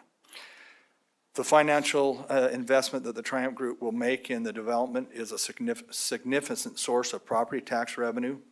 The Triumph Group proposal includes a landmark that may enrich, enhance, and define the city and this location.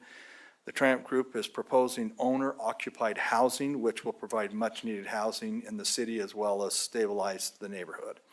Although, the Triumph Group will use materials and design principles that enhance, that are in context with Murray historic surroundings. The Triumph Group will construct the project to meet International Energy Conservation Code, assuring economic and environmental benefits. The purpose of tonight's meeting is for the Triumph Group to present their proposal to you as a board. I encourage you to ask questions, share your comments. Following the meeting, the city and the Triumph Group will negotiate a real estate purchase contract that will be presented in December, whenever that date ends up being, because I'm not sure if it's going to be on the 12th. But if that's the date, we'll do it on, I guess we can do it on any day we choose because it's RDA. But the Triumph Group will negotiate a real estate purchase contract with that'll be presented to the RDA board in December. So without going into any further, going into further detail, I'm going to turn the time over to the Triumph Group. And just want to mention that there's been a lot of work on this. It is hard, I'll tell you. I mean, we've gone back and forth, and there were certain things we could have done that would have been easier, but we want to do what was right. And that's what you guys as a board, you board have always said, we want to do the right thing. We don't just want to do it fast. There were times we thought, my goodness, this is taking way too long. But you want to do what's right. GL, our attorney, and his staff have worked hard on to make this go. We've had a committee that has met. We'll try. I have not been on that committee. We wanted to just leave it to that committee to move forward with this. So anyway, we'll have Triumph present to you, and then you'll have time to ask questions after that. Is that good? Sounds good. All right. Thank you, Mayor. Thank you. All right, and we'll have the Triumph, we'll turn Triumph that Group. time over to you. And if you would introduce yourselves when. Yeah, thanks so much. You're awesome. It will help me to have notes for sure. Well, thank you for the time. My name is Jeremy Lowry, and I am with the Triumph Group. I am a resident of Murray as well, and I'm very, very pleased to be here with you. As the mayor said, this has been a combination of quite a bit of effort and quite a bit of time. This is plugged in. Let's see if we get it, get that working up there. There we go, almost. My daughter likes those colorful umbrellas too. There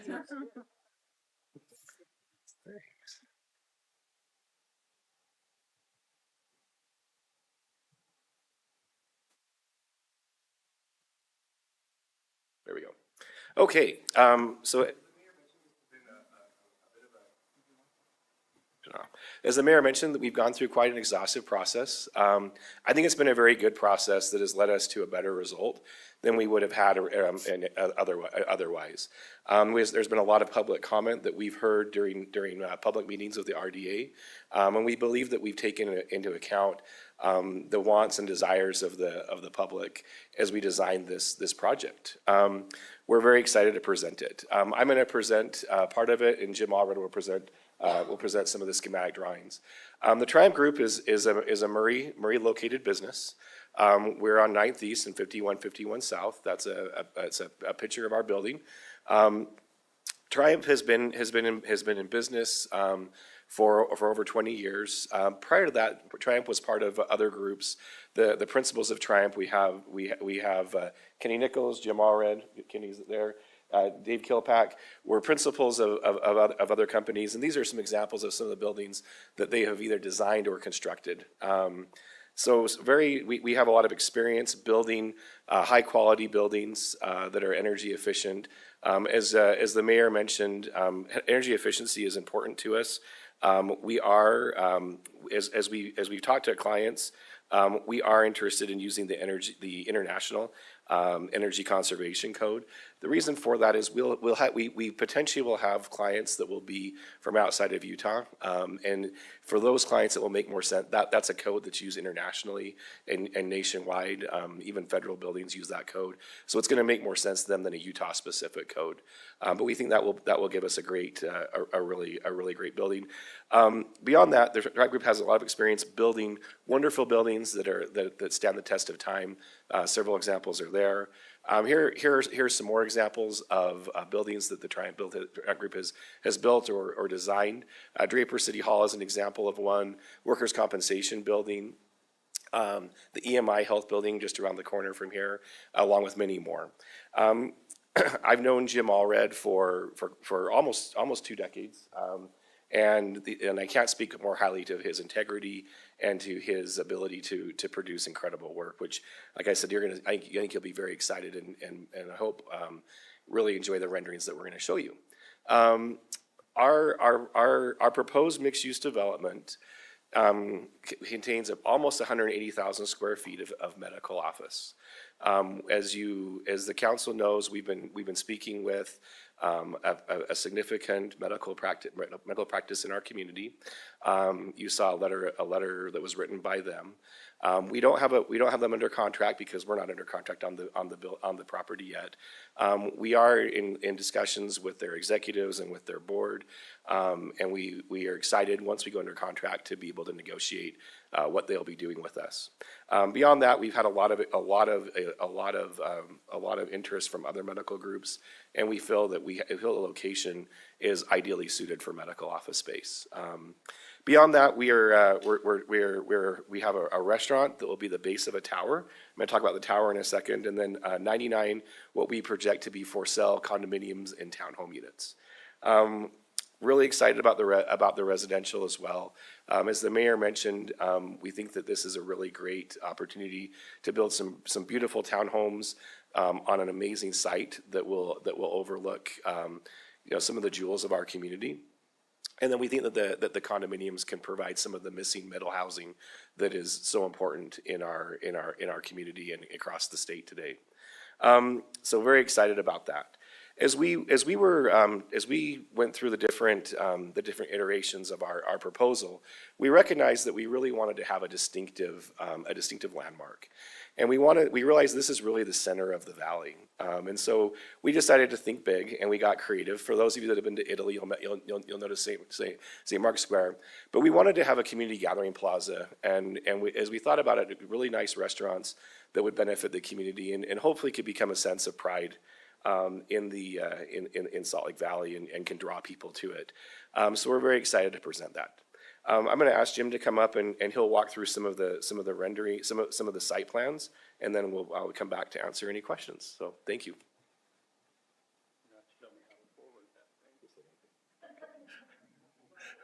I'm Jim Allred. Welcome, Jim. Thank you. And I've been associated with this community for a long, long time, and it's not 20 years we've been here. It's been 40.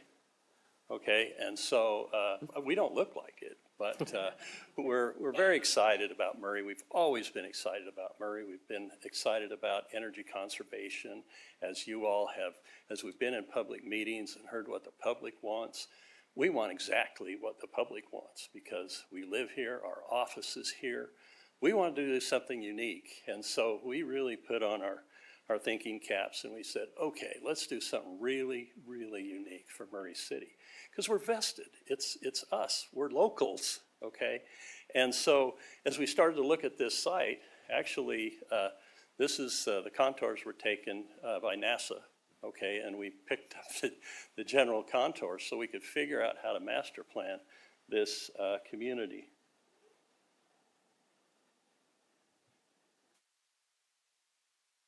And so we have 3 levels of parking structure here. And I'll ask Ken Nichols if I miss anything, Ken. Ken's the director of architecture for our firm and has been for a long, long time. And so we established a lower level, which you can see where the red marks are. That level takes you on grade right into what we consider the parking for the residential. We can control that parking so that people feel secure in that location and that their cars will be secure. And on that particular level, that's where they'll be. You go to the next level, which is accessible from the street that kind of cuts the site right through there so the circulation works well. We have where the tower is located at the upper left-hand side at the top, and you'll see it more in 3D as we share with you the renderings. But we've been enamored with historical aspects. I served for 10 years on the downtown board. In 1987, I did some historical studies of the elevations of State Street for Murray City. I know I don't look that old, but it was a few years ago. And ever since then, I taught historic preservation when I was in graduate school. And we wanted to do something that had the history flair to it, but preserved what we felt was important with Murray. So you can see the access here would be for some, for the office structures. Here we have another one, which we can show you how the circulation works. And we've reviewed this and feel like it's a pretty darn good site plan and lays things out for a mixed-use project. So we came up with this idea for a landmark, and we said, we gotta go big or go home, okay? And so we decided to build this tower. Now this tower is just that, it's a landmark. We're trying to use historic elements on the building that were used on buildings on State Street. We're trying to incorporate those. This tower is a staircase that takes you up to an observation deck. And we thought through that process, it'd be really neat, you know, to have some historical pictures as you're going up. And you have to hike up to this. There's not an elevator there. So it's almost like climbing the smokestacks when they were still around. You know, everybody remembers that. And everybody's kids said, hey, I climbed to the top of the smokestacks. I had a neighbor that said, if you're gonna do it, don't tell me. Just don't tell me. But so we thought this would be kind of a neat thing. And we have restaurants that are on both sides of the tower. And we thought, man, it'd be really neat to advertise that. We're at the Tower Restaurant in Murray. So, oh, where's that in Murray? Well, it's where the tower is. So, you know, we're trying to create a landmark that identifies us, but still has the historic quality and ties in with what we'd want to see, okay, personally, and what we've read from public hearings that we've been in, what people would like to see in Murray. So as you come down State Street, you can see that set of stairs that take you up and into the plaza area, okay? And we're hoping to get restaurants here, and you can see we got a couple of levels there. And we think that that would really be a nice part of what the medical client would like to see as well. Where do I feed the people, okay, that work here? Hey, we've got a couple of restaurants, and let's stay on site and walking distance through the park and over to several more restaurants. So it's all walkable and connectable, you know, to the city. So we think it's a pretty interesting view into that. You can see we have a building here in front, and then we have one back on the parking, on top of the parking structure. It's located back there. Am I good so far? You doing okay? And so as you come from the parking structure, and you can see, hey, you walk into this building, and we're intending to use glass and brick and those components that are rich materials and create this feeling of community. Now from the air, you can see that road that comes through. There's a drop off here for the people that go into the medical facility. And you can see the parking is located here, and then outdoor restaurant space for these two restaurants that are there. I threw tacos on there because I really love tacos, okay? I think they're really good. But, so we could close off that one parking lot, and we have a big plaza there for community activities, for health fairs, for whatever it might be. We feel like that we want to have that part of the design of our project. You can see we've got some different renderings here. And we feel like this plaza will create a lot of energy for the space. You know, in inclement weather, you can go inside and dine there, and even up on a second level potentially. So we incorporate here and we bring these restaurants, which are somewhat contemporary. We bring those up pretty close to the tower, but we stop it and give that opportunity.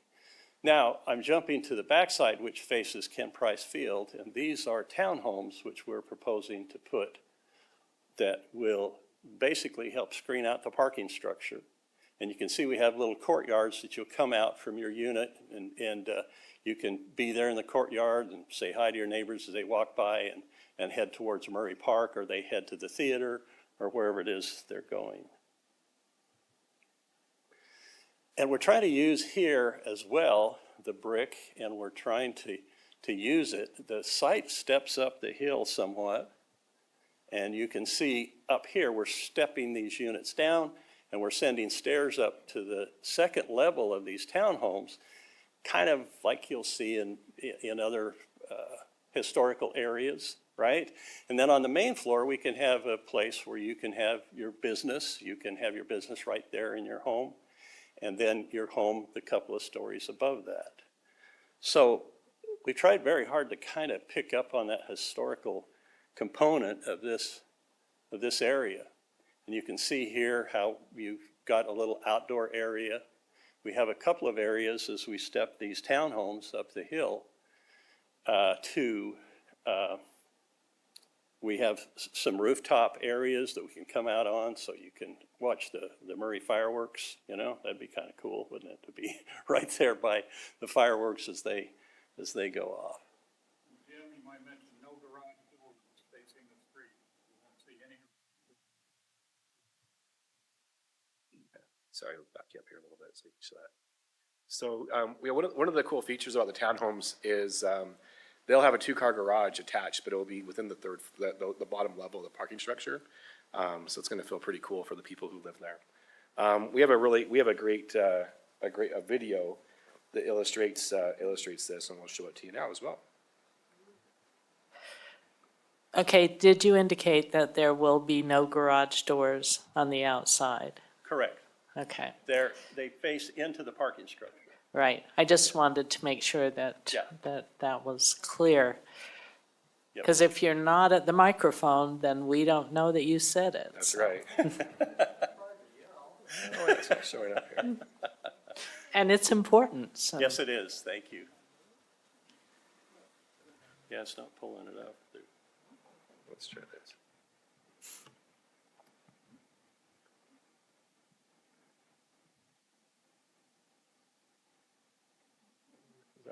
This is our big finale, guys. We need to show this video. I appreciate that. Well, there'll be a quiz at the end. What happened? We might need to drag it over to that screen probably. What is that? This is in good hands now. Over there? Can I ask a question while we're waiting? Do you guys have any idea how much the townhomes, condos are gonna be going for? Do you have any idea on that? Yeah. You know, one of the things that we're trying to accomplish, we would like the condos to hopefully be. Can you repeat that? We just want to make sure that the Okay, audience one of that's the watching online. things that we're trying to accomplish is we're trying to get a affordable unit there so that, you know, I think it's nice they're not raising the interest rates anymore. We hope they start Yeah. to come down so that people can afford, you know, the units that we're striving to obtain. Now, the townhomes will be a little bit more, obviously, because of the square footage. But the stacked flats here, you can see we're still working on these drawings. If you see that, you know, there's part of it here that we're trying to show off, but we've been working feverishly to get as much of this done as we can. Because for some reason, my preliminary sketches were not quite enough to give detail to the to the presentation. And now I can see what you were thinking, and I was thinking Yes. something differently. So we appreciate the chance to be able to work through these renderings and to show you exactly what we're trying to achieve. But we're trying to get them affordable, okay? And construction costs are changing all the time. I know. I mean, I got letters this past week and said, hey, concrete's going up in January, better hurry and buy some. And so it's a little bit of a struggle, but we're striving to get to that point. to where it's That'd be affordable. good. We would appreciate it. Absolutely. Yeah, the townhomes are, so this is based on the corridor of Jones and Myrtle. So we'll we'll let you see this video real fast. It gives a good sense of it.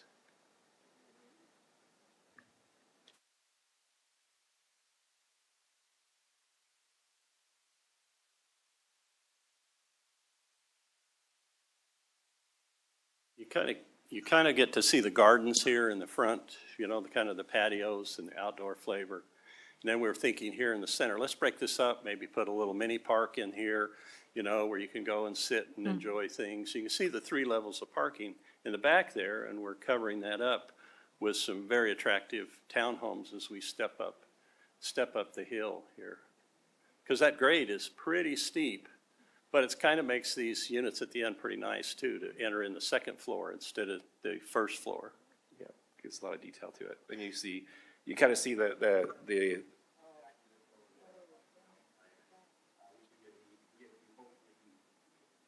which again, we hope will be able to be kind of the missing middle part of the market.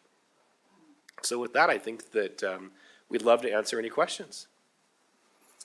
Okay. I guess it's for the board to question and let these guys know what you think. Do you know what 2 medical people are coming, corporations, or can you not say? So in the proposal we provided at the end of May, there was a letter in that from Granger Medical Group indicating they had interest in the site. Again, we're not under contract, so we haven't put them under contract, but we anticipate that they would be placing medical facilities at the site. And did you say who it was, or did I not? Granger Medical Group. So what would the facilities be? Would they be offices? Would it be a surgical? I mean, what kind of medical facilities do you anticipate? Yeah, that's a really great question. So there'll be a combination. I think that in the State Street building, the 5-story building, in that building, we'll most likely see on the main floor potentially an imaging center. They have interest in putting a pharmacy there, as well as a women's care group, as well as just normal family practice. Cardiology groups, a lot of groups that can take advantage of the hospital that's just across the street. Right. So they think that there's a lot of opportunities to be able to take advantage of the proximity, to have those types of groups that will typically use a hospital for their surgeries. I think that it's very likely that we will have at least one and maybe multiple outpatient surgical centers in between the 2 buildings. We've talked to a lot of folks about that, a lot of doctors about that, and there's a lot of interest in that. We don't have letters of intent for that yet, but we're in some good discussions around that. I think that particularly in the building that's on Arlington, where it's raised over the parking, that would be a really great spot for people to be able to have an outpatient procedure, take an elevator right down to their vehicle and head out. So we think that building will probably have at least one and maybe more of those.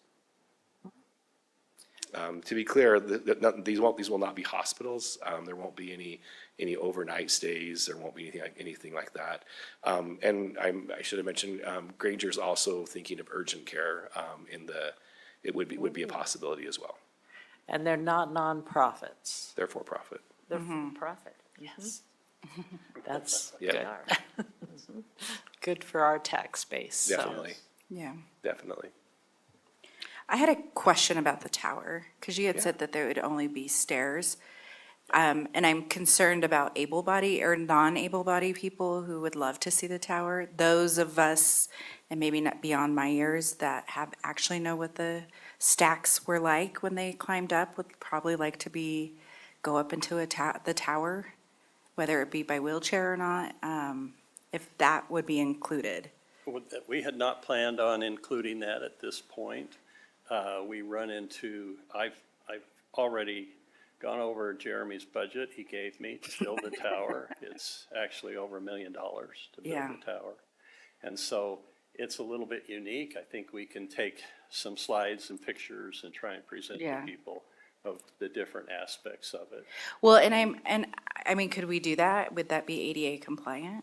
I mean, I don't know how Well, that would fall under we're- ADA. It doesn't, Yeah, It we're, doesn't? they, doesn't have to put an elevator in it, costs us approximately, what is it per floor, Kenny? $35,000 per floor. And then it may change the rating through the building code for us, so we're trying to be sensitive to that. Okay. Okay, so it's a little bit of a struggle there, but it is a monument. In fact, we look at it as a monument sign. I have a question. Is this gonna be completed all at once, or is it gonna be in stages? good question. Well, it'll try to be in stages, but we want to complete it as quickly as we can. And we have an aggressive agenda. We want to be able to do it in 3 or 4 years to Okay. be able to complete the project. And as you know, construction takes a while. Right. And so we feel like we can handle that, and our intent is the faster we do it, the better off all of us will be. Right. I think that to answer that as well, I think that you may see that the parking garage will be completed first. For us, this project is really is all about parking and making sure we have that in place first. So that will be what you'll most likely see first is the parking garage, and then as you kind of see the project rings around it. Yeah, I just didn't want it to have parking and then 3 years later, we get this, and 5 Yeah. years later, we get that. And Our intent is to, as Jim said, we want to move quickly. I really like how you incorporated the Murray Theater. And thank you for that. Of course, yes. The citizens will really like that, because being on the feasibility committee for the theater, that was the main thing, one of the main things that they were talking about is where do we park to enjoy this theater that we are renovating for the citizens and for other citizens that come into Murray?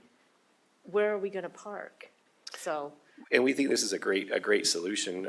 Most of the parking, as Jim mentioned, the bottom floor of the parking is for the residents. Right. Those upper 2 floors, it'll be busy, 7 AM to 5, 6 PM. Yeah. But then it will clear out and there'll be space if the city desires to have parking for the Murray Theater. yep. Thank you. That's great. I had a couple, or some things. Was there a view that showed kind of both sections, both the townhomes and the medical? I think there was like a higher up view. Absolutely. Is it in the movie?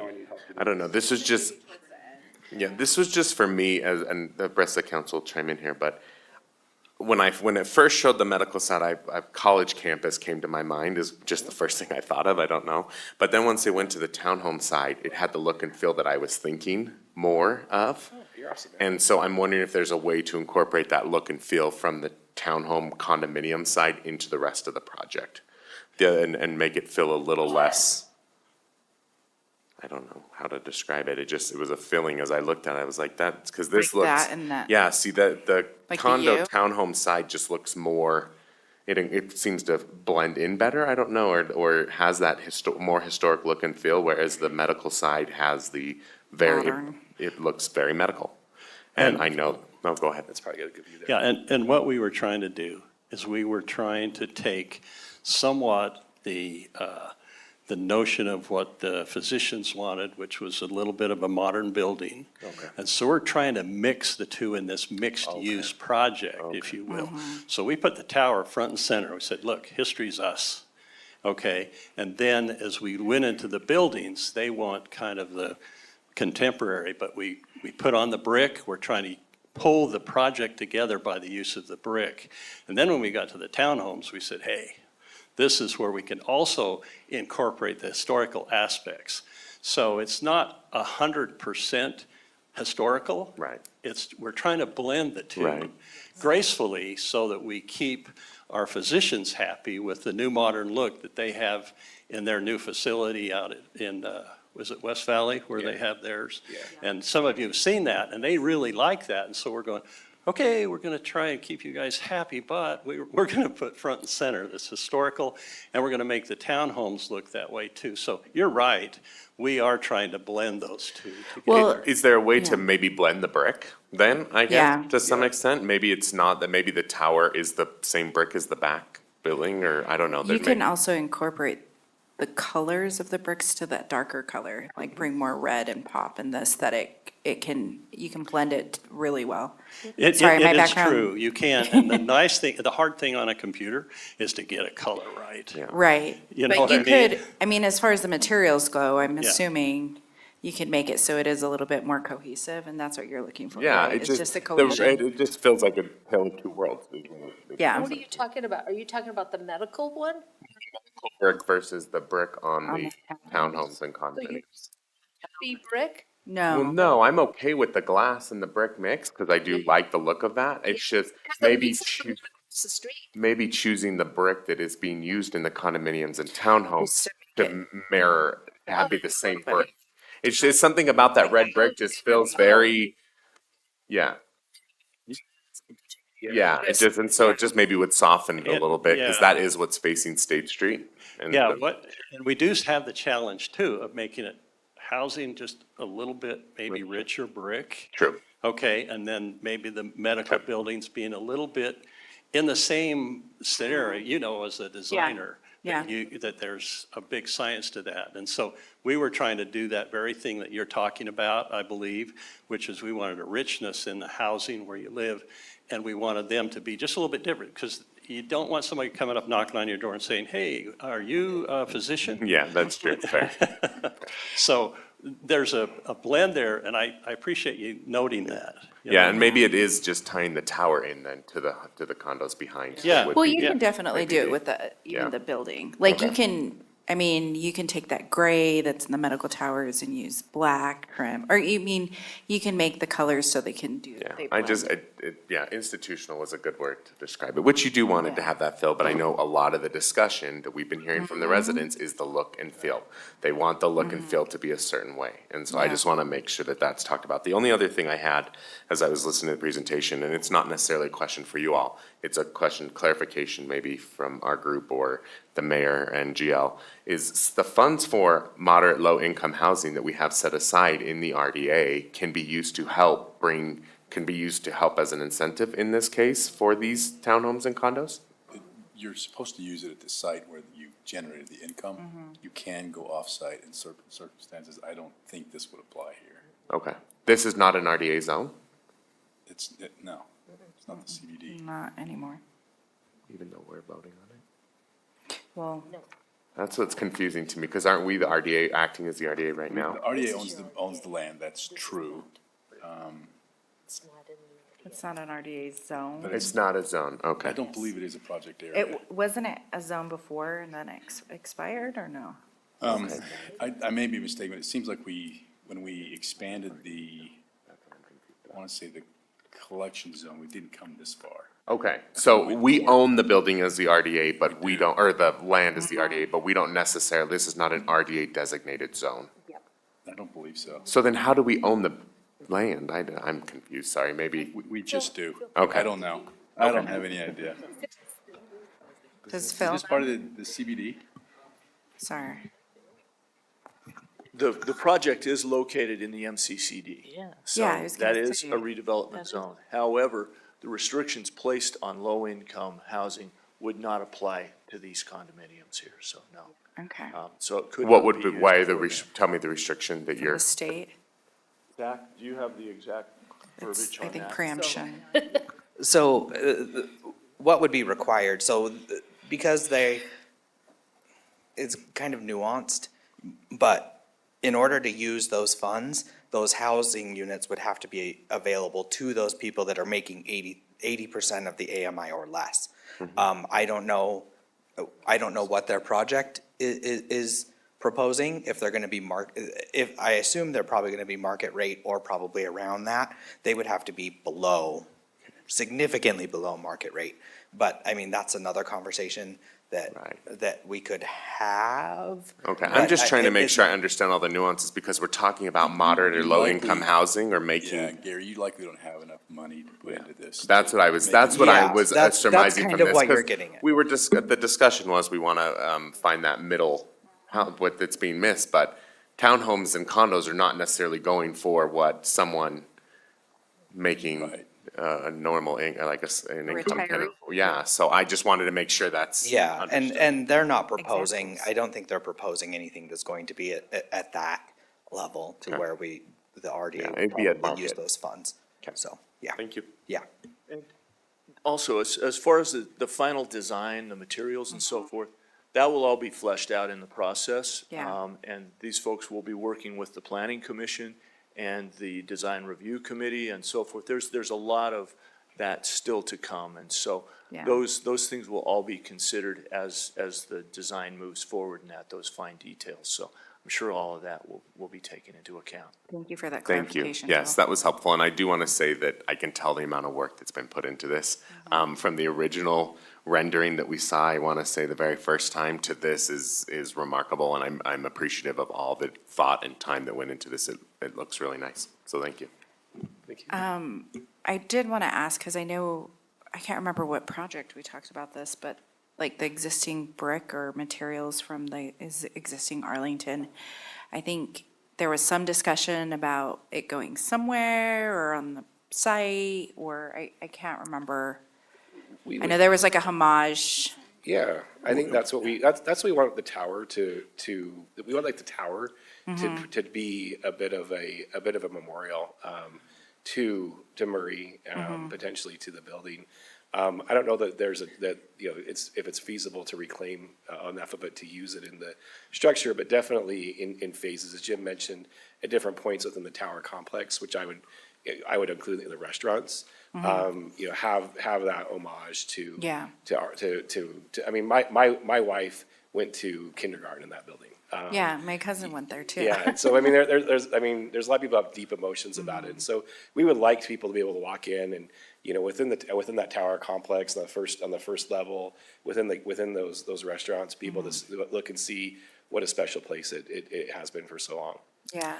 Well, even, Perhaps- sorry, I was gonna say, I know it can come with design too, and it can be a small thing, even if it's like a sitting area or something, but I think there's that sentiment from a lot of folks that because this is going, you know what I mean? I mean, I think we do, and I exactly. know Yeah. you guys had spoken on that a little bit Right. in the first presentation that we had. Yeah, and we thought, hey, let's take some of the bricks and maybe that first floor inside the tower Well, is yeah. that brick material. And it really just ties into the history and like Jeremy said, or in the restaurants. We want to do those kinds of things. And we have been working feverishly to get this designed as fast as we could. We've worked 24/7 to get to this stage. And I'm grateful we had a few months to do it Yeah. because you can see we're still working on it. And as Phil said, there are things that still need to be identified, but we wanted to represent tonight what our big ideas and what we wanted to bring to the city of Murray, because we love Murray. And we hope that it's apparent that we've listened to the public. Yeah. And, tried to come up with a concept that I think is beautiful, but also what the public wants. And, I'm hopeful, with these restaurants, obviously during the day, they have a built-in clientele, but we're really hopeful that, that because of the tower and how we want to, as Jim mentioned, we can partition off the parking lot, that we can really turn this into a bit of a community gathering center, with all the folks that are gonna be living around that area. That's awesome. And maybe this is a question for Phil, and I think it just escaped me. We like Sorry. Phil answering most of the questions, especially the hard ones. Oh, sorry, go ahead, I'll Joe. try. I was just gonna say, My question upon will come further back. review, it looks like it is in the central business district. But again, I go back to that same comment about how much money is in there and what would it take Yeah. to make these affordable houses. It was just a point that was brought up, and I wanted to It's a make good sure that question. I Yeah. asked it, because that's Yeah. one way to do it, is for us to incentivize it. Yeah, really good question. Phil, would you introduce yourself? Yes, Phil Markham, CED Director. Thank you, Phil. So I have a question. I know we are in the process of this kind of going through and going forward, but the demolition of the Arlington, do we have any idea of what that would look like? Who's responsible for that, how that, Once the property is sold to these gentlemen, okay. they own everything. Okay, I'm just wanting that clarification, because I know there's a lot of people that would love a window or something like that, Yeah, or whatever it may be. There was a lot of discussion around a brick, Yes. Yeah. right? That was a big citizens question. Yeah. That went to the Arlington. No, Like, I'm probably glad, get a couple because, yeah. Yes. And I said. I We would really look want to be part of the community. We really do. Yeah. That would be great to have people get a brick and Fund an elevator. yeah. Buy a brick for $35,000. Yes, we'd only have to Help sell the friend. those. Help create. Tell them that was your idea, if that's okay. I'm staying. I mean, we could. I had a quick question about the flats, just kind of what your guys' vision are for like floor plans or like variety, whether you're thinking a similar size for a lot of them or different sizes, things like that. We want to, once we have the pleasure of being under contract, we want to do a market study and see what the market thinks is the best thing to do. And that's why we said 99 units. It'd be 99 or less, right? Based on what the market study says. And if the market study says, hey, everybody wants a single studio apartment, okay, then that will affect the number of units. We've designed over the last 40 years, probably 25,000 units, okay, that are livable units and condominiums. So we've got a lot of experience in that area. And we feel like you need to have a market study that kind of tells you what the demographic is going to be and who wants to be there. We feel like a lot of people that work in these office buildings, wouldn't that be premium? To be able to say, hey, I'm going to walk home. I'll see you going home for lunch, you know. I'd love to take a nap every lunchtime, you know, but that is part of the aspect we want to see from the professionals that do that. We rely on those market studies quite a bit on each of the projects we do. Great, thank you. I think it's reasonable to think there'll be some 1 bedroom, some 2, and some 3 bedrooms. Jeremy, you had mentioned like a live-work situation. How would that work? What that does is on the 3 floors of the townhome, you will have on the bottom floor, you'll have a staircase that goes up, you know, to the kitchen, living, family area, and then it goes up again to the bedrooms up top.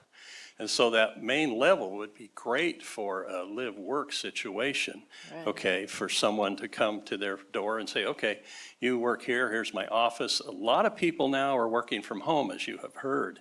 And in fact, in our units, we take the dens in the homes that we design, and we put extra insulation in there so that they can't hear the kids crying in the background, so that while you're on your computer conducting business, your family's just next door or up a level. So, How would the parking work for that? you know, the parking, we will have public parking on those 2 levels of the parking structure, as So well they would- as there might be some surface parking along one of these streets. I don't remember from the site plan, but Probably not surface parking on that, but this project has more than enough parking. We have ample parking for residents and for any visitors that would be coming to be within the parking structures. I Okay. think it will be more of people not going into the office building, but not necessarily meeting clients, but just working from home. I know a lot of the tech companies at the point of the mountain say, you can come in 3 days a week, but you work from home 2 days a week. Right. That doesn't mean clients come to your door. That means you're working and doing your job from your computer. Okay, yeah, that just concerned me. I want to make sure Sure, that of course. we have thought about the parking. Yeah, absolutely. But I Yeah, think good we're also point. zoned for certain types of businesses too, so wouldn't it be like a high trafficked business? Yeah, I don't right? think, I'm I just don't being want vague. us to, I don't want Yeah. you to think that, we're not anticipating someone's gonna put like a retail business in there. It just, mean- it may be, you might have somebody who's an attorney who decides that they're going to, you know, maybe they have a WeWorks type office someplace else, but they spend a lot of time working from there. And maybe somebody comes by incidentally from time to time to meet with them, but, we think we know that hybrid is the new office, if that makes sense. And so for us, we've talked a little bit about affordable housing, and the townhomes won't work for somebody at 80% AMI. In Salt Lake County, I've been Googling it, Salt Lake County appears this year, 80% AMI is just over $85,000 in income. The townhomes will lend themselves more to a higher earning professional. The stacked units, depending upon how many bedrooms, could lend themselves more towards close to that 80% AMI area. But the townhomes, there's not a lot of townhomes. I think we have like about around 20 of them or so. I think it's 17, isn't it, Kenny? 18? Yeah, the townhomes will be, you know, typically be higher earning professionals that are probably in a hybrid working scenario. And like Jim said, we found, you know, adding insulation and really creating a really great home office is a very nice thing for those folks. Okay. But I wouldn't anticipate, you know, I don't think anyone's gonna be thinking they'd open up a retail store in the front of that. But that's a good concern, because we don't want to create Oh, yeah, I that know. problem. We've dealt with that before. I just don't want to deal with it again. Absolutely. With this development, so, thank you. No problem. Happy to answer any other questions. Okay. Everyone have their. I mean, as we think through the things that came out in the survey and everything, this checks them all. Is there anything that is not, that the council feels is, to me, it seems to fit a lot of what we, sorry. Anything else the board The thinks? RDB My board. apologies. No, I mean, this being in my area, I've always said this is, you know, the Mayo Clinic and that area, part of the US, has been so successful, and people go there consistently throughout, all over the world sometimes. And I think we have a great opportunity to bring more medical facilities within Murray. I know that that's something that's been wanted in Murray, and because we are the heart of the county, this is a great opportunity we have in front of us. And I'm really proud to say, like, we did this collectively, and I know that was something that we really wanted to do and bring forward. And I know I got a lot of slack on it personally, which is fine, but I also respond to all my constituents. And a lot of them do want something that's gonna generate income for Murray and that's gonna bring people here. And I think this meets a lot of those requirements. And the other thing too is that feels really great to me is that you guys understand what that is, because you're also from Murray. Yep. So, and you know what that sentiment is, and I couldn't be more proud of this presentation, so thank you so much. Well, thank you. for it. I think it's been a great process that we've gone through to get to this point. It's been rigorous, but I think it's been excellent. And like you said, we've had the opportunity to hear from citizens, and we wanted to create a project that we would be proud of, and that our kids and grandkids would be proud of, and that would stand the test of time. And I think we're off to a great start. Yeah, I'd like to commend you all, because I've been in that school over there hundreds of times, and been in front of you probably at least half that many times. But thank you for building this facility here in Murray that we can all be proud of. Wow, it's great. And thanks for being who you are and for what you've done for our community. Appreciate it a lot. Thank you for your time. We appreciate it. Yeah, and thank you, Mayor. We had one more Oh, question. yeah, sorry. David. I might have missed it. Did you guys say how tall you're anticipating the tower to be? Well, here's the deal. There's an area in the code that allows a tower, okay? And that's part of the reason not to put an elevator in it, because it will pass the code to be 74 feet to the observation area. And then we can go above that because in the code, it says an ornament and a tower and a steeple and things like that. And so we got legal opinions that that's okay and that passes, okay? And that's part of the reason that we did it the way we did it, okay? Good question. Very good Great question, David. Yeah. Yeah. When he asks them, they're good. I'm just kidding. Well, thank you so again. much. Thank Appreciate you. it. Thank you. We really appreciate your presentation and we can't wait. That's pretty exciting. We feel the same way. Thank you so much. All Thank right, you. Thank you. Phil? Well, next on the agenda was just updates and from staff, but you know, I think this has been a rather long session, back to back with a very long committee of the whole. We don't have any urgent updates. We have several things that are just pending or in the final stages.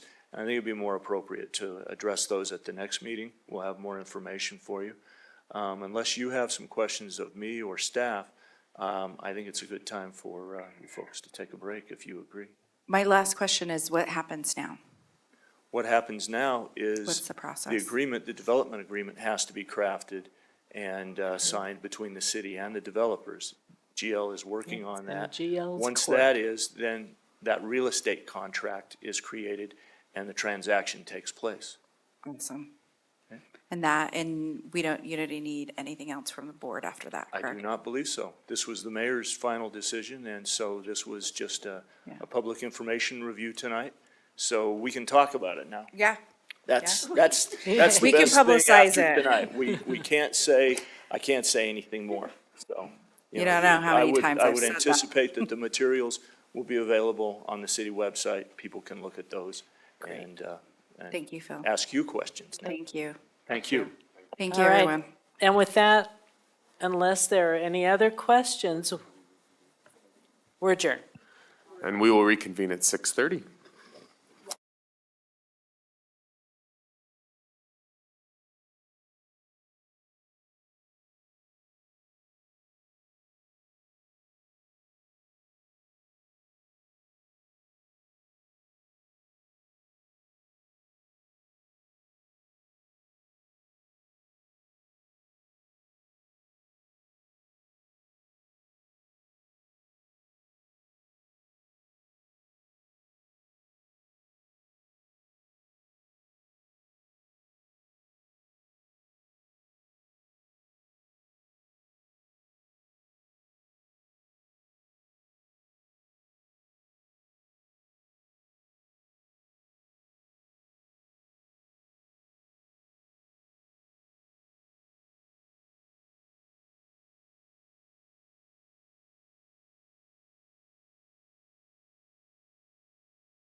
Are we ready? Yeah. Okay. We will begin with the Municipal Building Authority meeting. It is November 14th, 2023. I am Gary Harekesi, the president of the MBA, and currently we have Councilwoman Cotter here and Councilman Rogers here. And GL? And GL, and we have Brooke? our recorder Brooke and our executive director Jennifer. And it looks like Councilwoman Turner is here as well. So we'll begin with a call to order and approval of the minutes for the Municipal Building Authority for the meeting September 19th, 2023. Were there any changes to the minutes? None. That I saw. Okay, I'll take a motion to approve. I make a motion to approve the minutes for the Municipal Building Authority, September 10th, 2023. I'll second. All right, I have a motion and a second. Brooke, would you call the roll, please? Mr. Rogers? Aye. Ms. Cotter? Aye. Ms. Turner? Aye. Mr. Harekesi? Aye. All right, moving ahead to our first business item. Consider a resolution of the Municipal Building Authority of Murray City adopting the regular meeting schedule for the calendar year 2024. Our Executive Director, Jennifer Kennedy, will be presenting. Okay, in your packet, I have included the meeting for the Municipal Building Authority. You will meet on January 2nd to elect your Board of Trustees for the year. Then there'll be a meeting in May to adopt the tentative budget for fiscal year 24-25. You'll meet in June to adopt that budget, and then in November to adopt your new meeting schedule. All right, are there any questions for Ms. Kennedy? All right, St. Anne Rosalba has joined us as well for the meeting. So hearing no questions or changes, I will take a motion.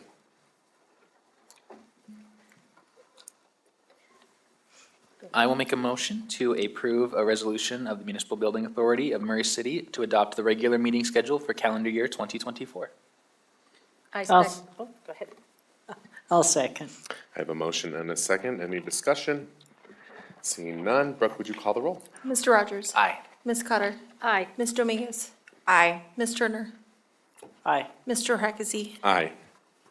Wonderful. Moving on to the second item, a discussion and consideration of the Municipal Building Authority of Murray City, Utah, authorizing the issuance and sale of not more than $25 million in aggregate principal amount of lease revenue bonds, Series 2024, and related matters. And Brenda Moore will be presenting.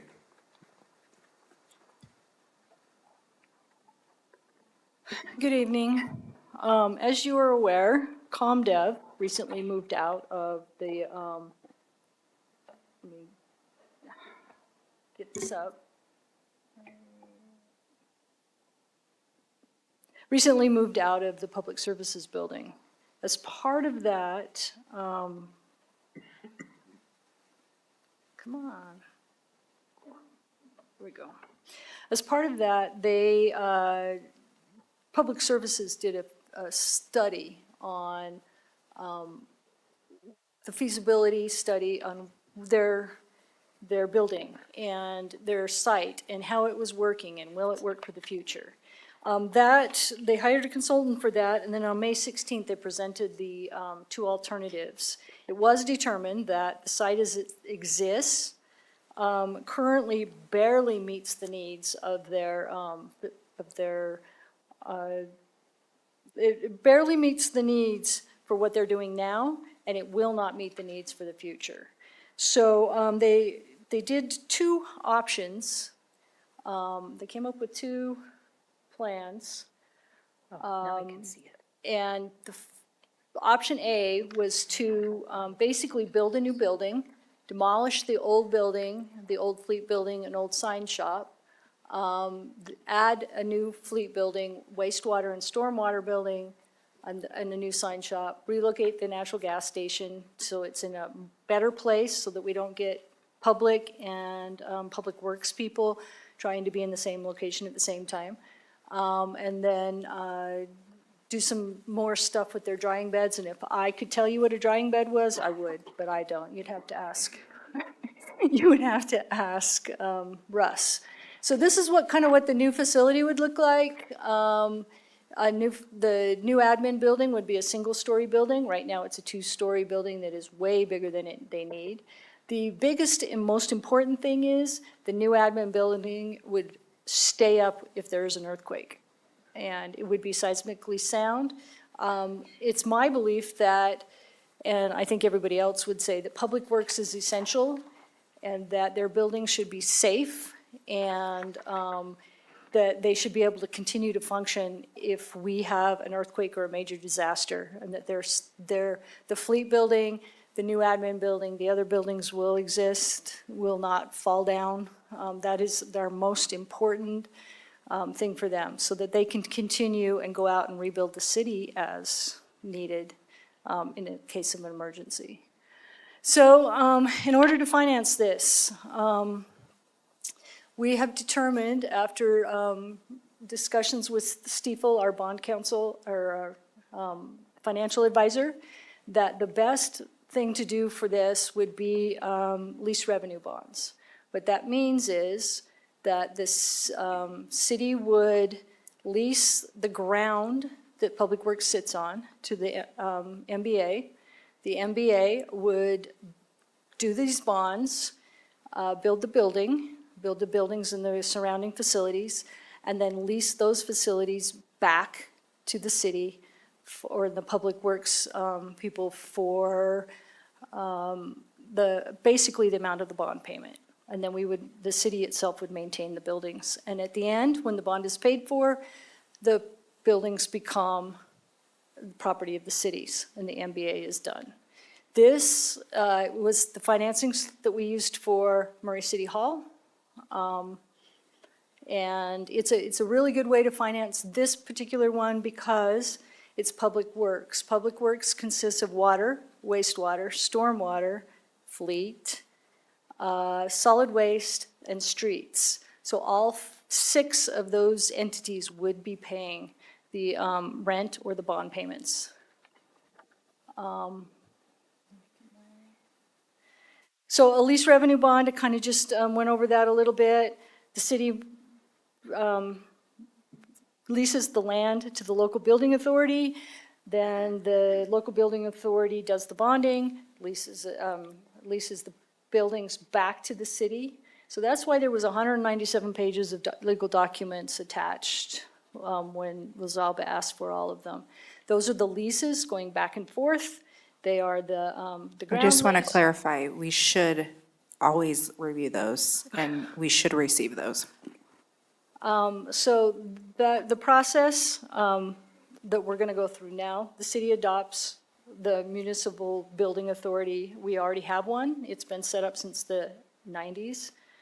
The city and the MBA adopt and authorize the bond parameters resolution, notice of bonds to be issued, and the notice of a public hearing. That's what the MBA will do. The MBA holds the public hearing, which will be scheduled for December 6th.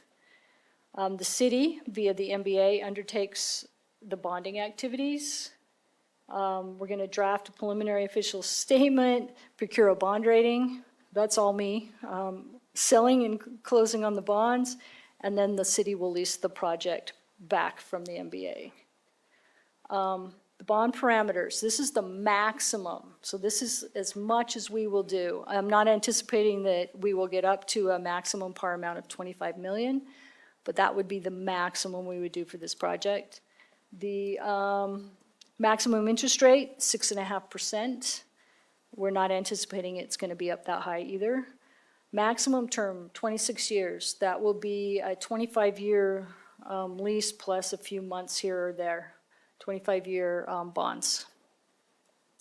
Maximum discount rate, 2%. So we would not sell these bonds for less than 98% of par. Most likely, we will actually get a premium on them. So we will get more money than the par value. The designated officers. For the MBA, it's the chairman, the vice chairman, and the finance director. So whoever in January you pick as your chairman is going to get a hand cramp from all of the signing that they will be doing of all of those bonds.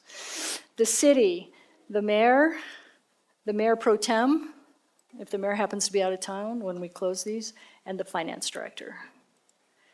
So your MBA resolution that you have before you assigns delegates to act on behalf of the MBA for the Public Works project, authorizes the issuance of the bonds to finance the construction of the Public Works site, calls for a public hearing on the issuance of the bonds with the appropriate notices to be sent, and authorizes entering into a ground lease for the Public Works site with the city and a master lease agreement for leasing the facilities to the city. And then the city council resolution, which we will not go back over this again in city council meeting. We'll just skip right to, this is what the resolution is. Assigns delegates to act on behalf of the city for the Public Works financing project. Authorizes the issuance and sale of the lease revenue bonds by the MBA to finance the construction of the Public Works. And you say, why is the city authorizing that? The MBA cannot sell bonds without the city's approval. They're that connected to each other. Even though they are the same boards, I guess in some places they may not be. So the city has to authorize it. Authorizing entering into a ground lease for the Public Works site with the MBA and a master lease agreement for leasing the facilities back from the MBA. And these are all the disclosures from Stiefel because I borrowed their slides. So this is just a sample of the debt service schedule. You see the dots in the middle. Those are all the years that I just kind of hid. You'll notice that the first year, the fiscal total is a little higher than the others. That's because we will probably sell in January or early February. We will not make our first payment until November. Or December 1. So that's, just accrued interest on the thing, on the bonds. And then after that, it's approximately $1.4 million. Unlike a house loan, the payments aren't the same. They sell the bonds in $5,000 increments, so the payments can be different throughout the year, the different years. And they are anticipating, this is just our best guess, that the number you want to look at is the true interest cost, which is down there about 6 lines. It says 4.95. That is what you're looking for. That means we're going to sell these bonds hopefully for 5%. And we're hoping for this particular one, we were asking for a construction deposit of $20 million, which means that all of the fees for doing this would be paid for, and we'd have $20 million in the bank to do the project, and the par value would be $19,640,000. We'd sell them at a premium. And then, just as a sample of what everybody's payment would look for on those 7 funds, I just divided it up. We figured the best way to do it is not by the size of the building they need, because some of their equipment is really big, but they only have 1 employee. So we did it based on number of employees. And that would be, the $465,000 is what the general fund would have to come up with. The others would be, you can see them. And does this potentially mean that you have to do increases in any of these Yeah, funds to cover this? Just like everything else, we would have to make sure that we either blended this, we will have to blend this in with their stuff, and the next time they do a rate increase, this would be one of the costs that they're trying to cover. So it would go into their budget? Yes. I am pretty sure, I haven't done the exact math, but the $465,000, we could use transportation sales tax for that because that's for streets. We could also, that's the main one. I don't think we could use Class C to cover that, but we could use this transportation sales tax if we so choose. Okay, thank you. And then the others, yeah, they'd have to blend it into their rates. Some of them have already anticipated that this might happen, but we are doing rate studies. Every 5 years we do master plans and rate studies, and this will all, yes, the citizens are gonna have to pay for it somehow.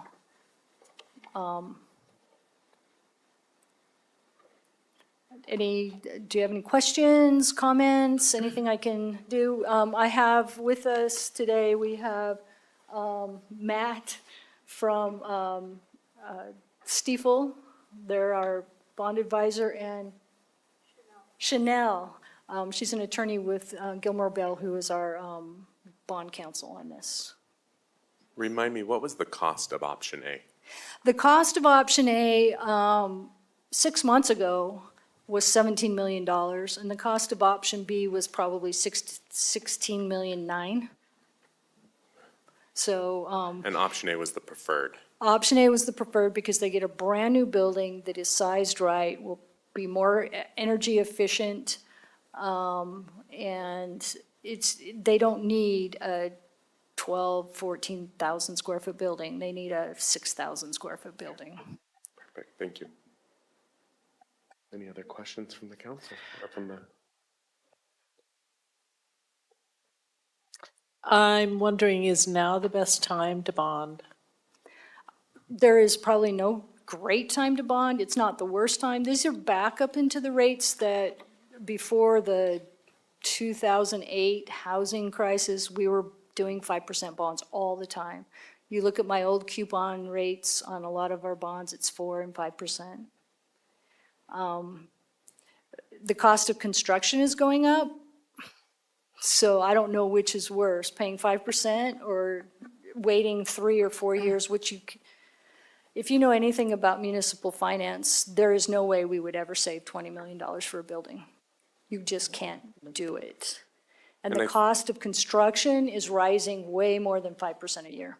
And I think too, the interest rate, is that at all dictated by what happens with the Fed rate and anything like that? Is there any correlation? I'm guessing there's correlation. Right, and the only reason I want to say that is because there's no plans to make any cuts in the near term. So with her point to cost of construction rising, it may become, you may just lose that much more by waiting potentially than the percentage you're gonna save if the Fed in a year to 18 months decides to make a 0.25% cut or something like that. It just may not make a lot of sense. And it's, I think it's important that we get our staff and our people in buildings that are safe and sized right and can do the job more efficiently. We have lots of equipment out there, or some equipment out there, that is not housed in garages, which is, we have snow and winters, and they don't last as long if they're not stored indoors. And so I think it's just a good thing to get. We got this nice building now. Most of these guys, they've been working out there. We bought that building used in the early 90s and just made it do. Didn't remodel it a whole lot, didn't remodel anything a whole lot, and just made do. And I think the size of the trucks that the fleet is trying to do in a building that isn't sized for them, trying to repair, and it's difficult out there. I guess it just concerns me, all this debt. We just built a new building. A new city hall, which I think we got for a great deal. I'm really pleased about that. And I don't know, it just worries me, all this debt. That's. If you read the stats section of the financial statement we just put out, it says that the city legally could borrow up to $990 million before we hit our bid. I don't like the fact that we have to borrow another $20 million to build something. But what's going to happen is this thing's gonna last 50 years. They're in stuff that is 40 to 50 years old, and it's just not working for them well.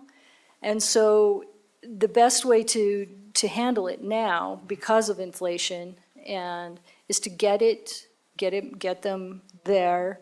We have never, I can't say we have never, but we usually refinance bonds before, we pay them off before the 30 years or the 25 years. If interest rates ever fall again, after, I think it's gonna probably be a 10-year call, after 10 years, we could refinance it and maybe get it lower. I don't know.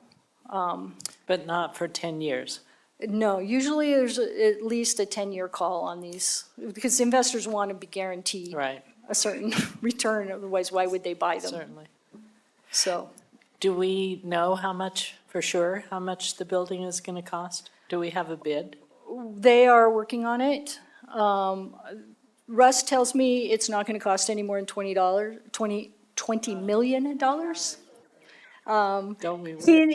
There are some things that they could put off and do with current money if it gets to that point, like the beds, the dehydration beds or whatever they call them, the salt dome. There's a few of the little outlying things that if the $20 million won't cover it, we could go off of CIP money and take care of those after the rest of the facility. The important part's the buildings.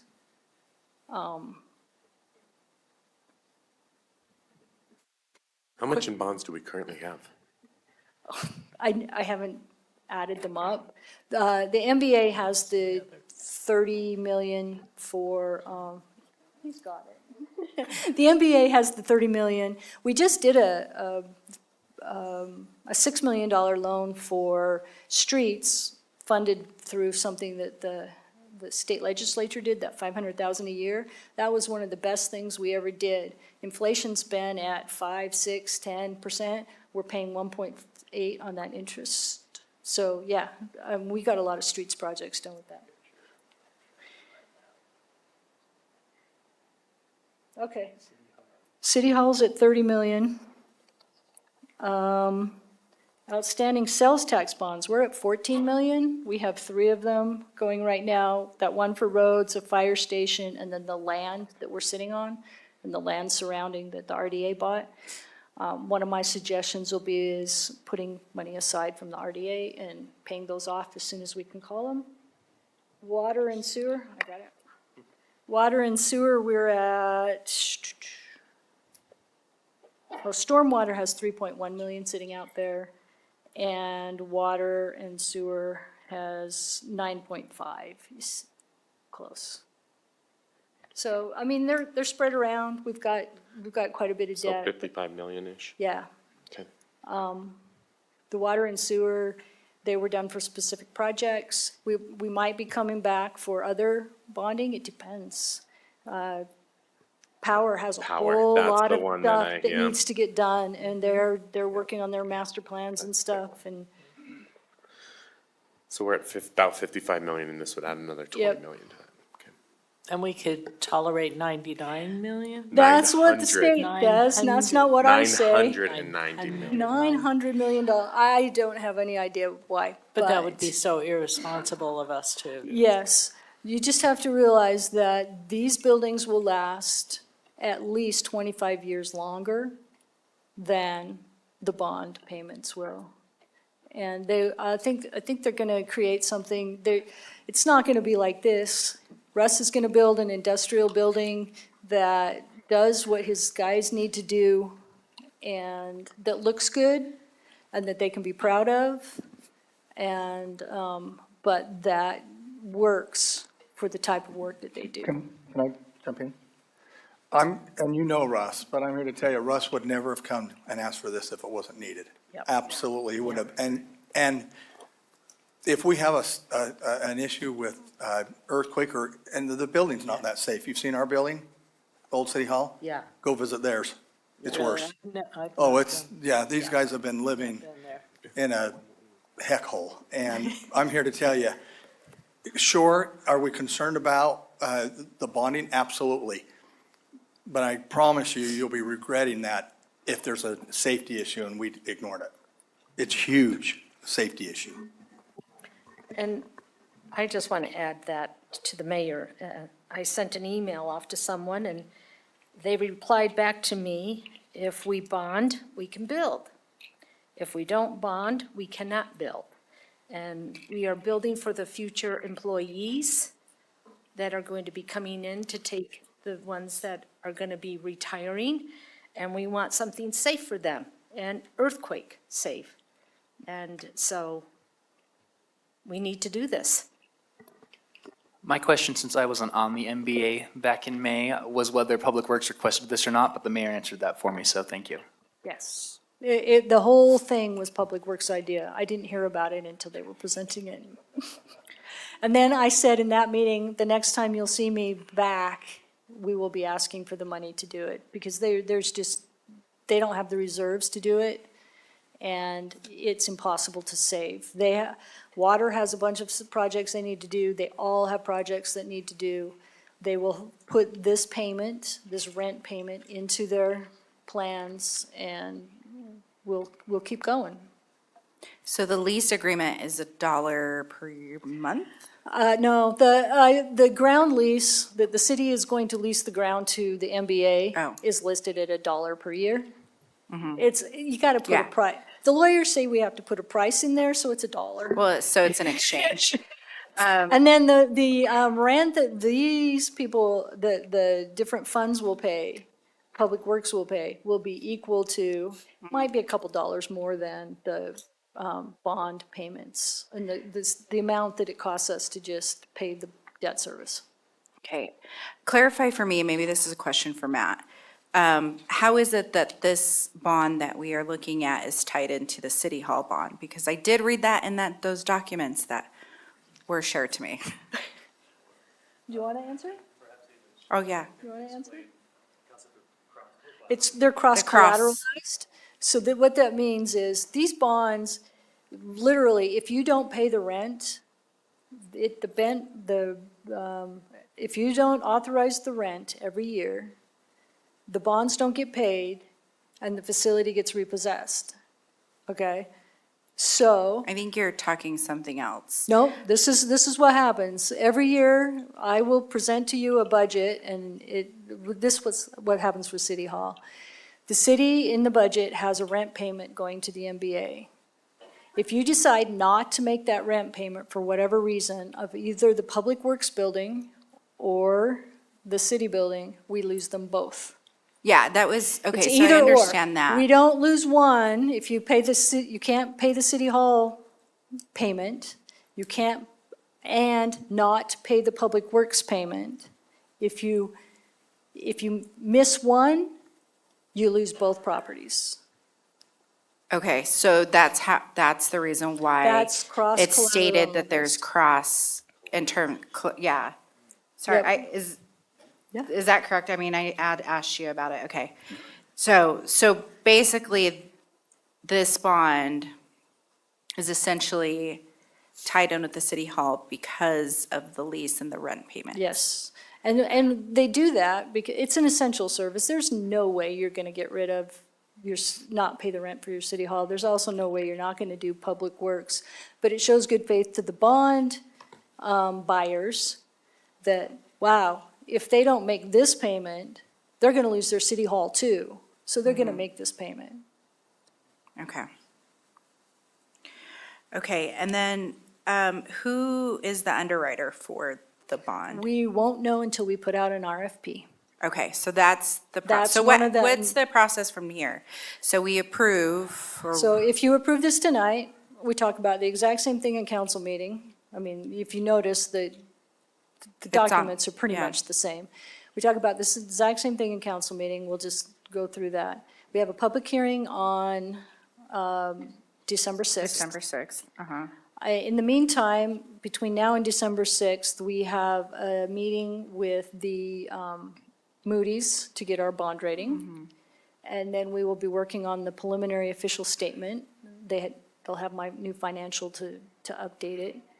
And we will do an RFP for an underwriter. And then what happens on February 6th, 2020? So then in January, we'll sell the bonds. Okay. I can't remember exactly what date, and then in February, we'll close. Okay, so that's the closing. Okay. What was our last bond rating? Double A3, which is basically, I mean, the only higher one is the state and the county. They have a lot more taxing authority. No, I was just curious. So we're about as high as we can get. This one, usually because it's a lease revenue bond, it will be just one tick lower than the city itself. Because you could unrealistically say, no, we're not gonna pay the rent. We're not gonna. Okay, thank you. Any other questions? All right, seeing none, then we will move forward and I will take a motion.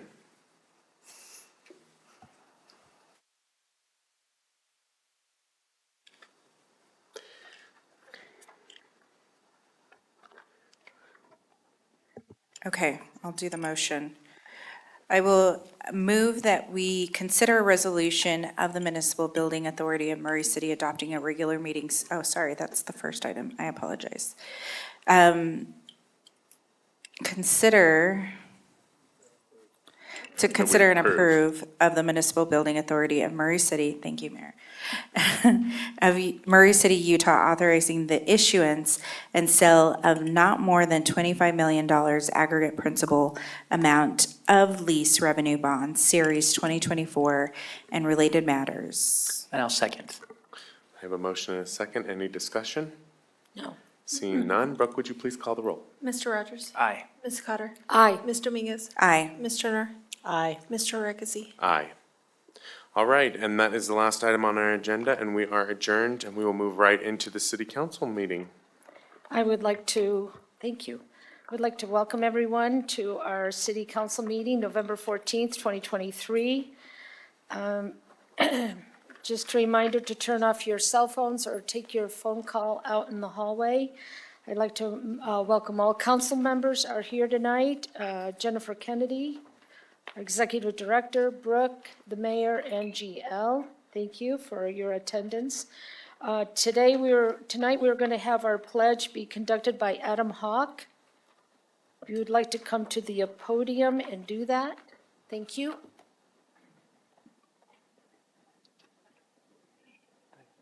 Please join me for the Pledge of Allegiance. I pledge allegiance to the flag of the United States of America and to the republic for which it stands, one nation under God, indivisible, with liberty and justice for all.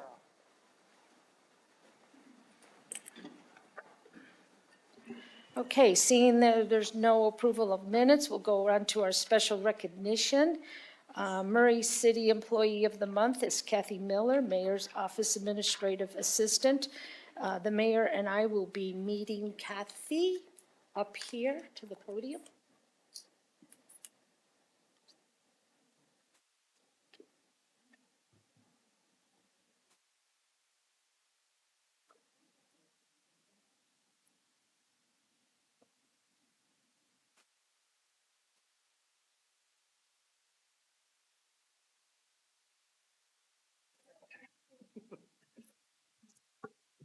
Thank you.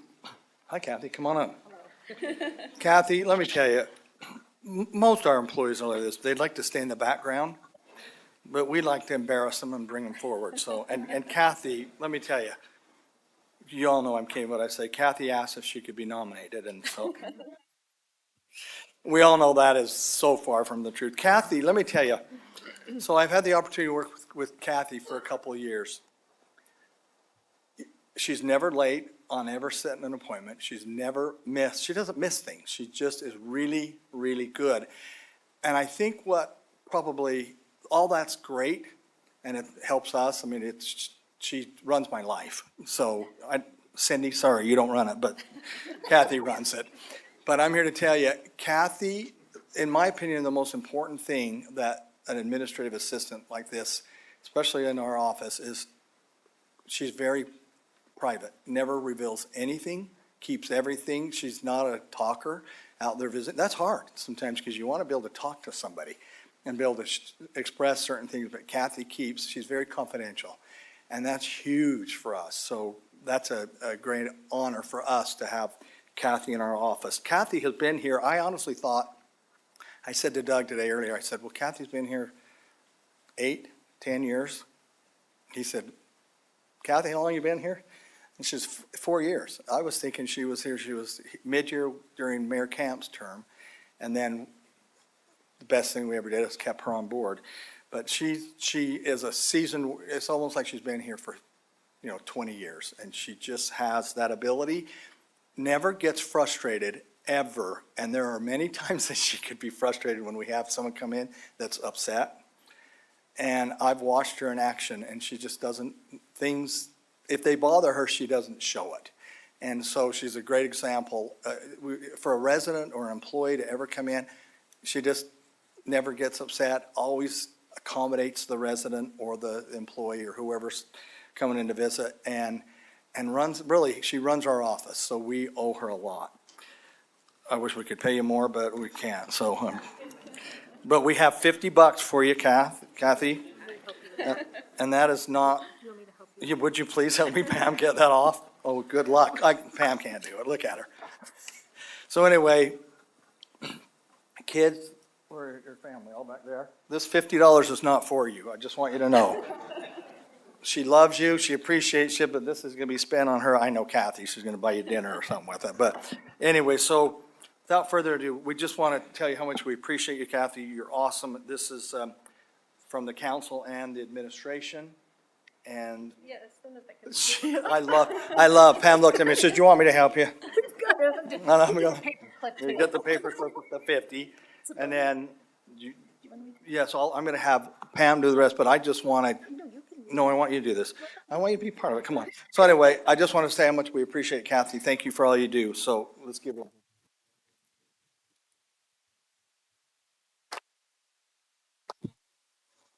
Don't you go anywhere.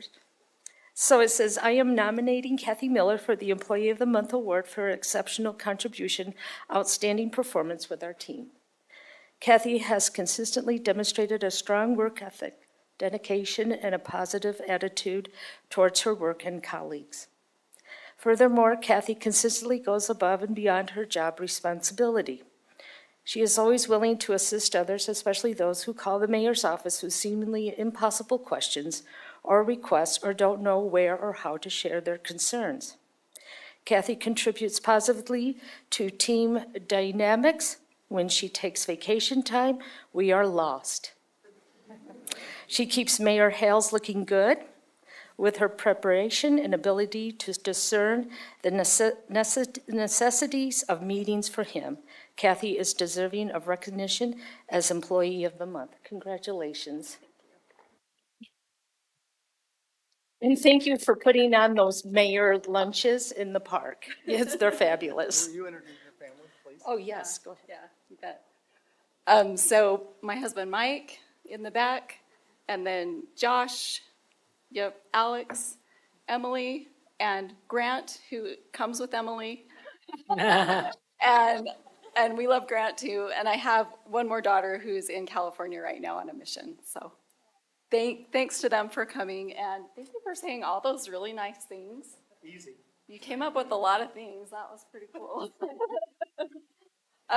But honestly, all of the people that I work with have made my job really easy, and I've learned how to do a good job by watching everybody around me. So thanks to all the support from all the staff members. Thank you.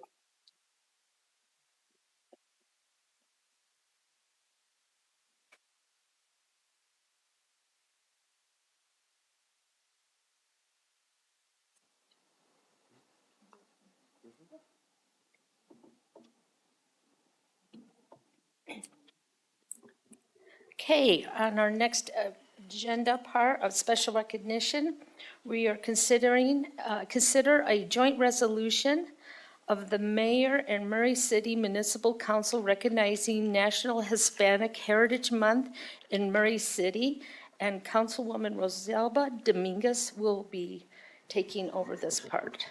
Thank you. I'm just going to stand up here, or sit up here while I talk.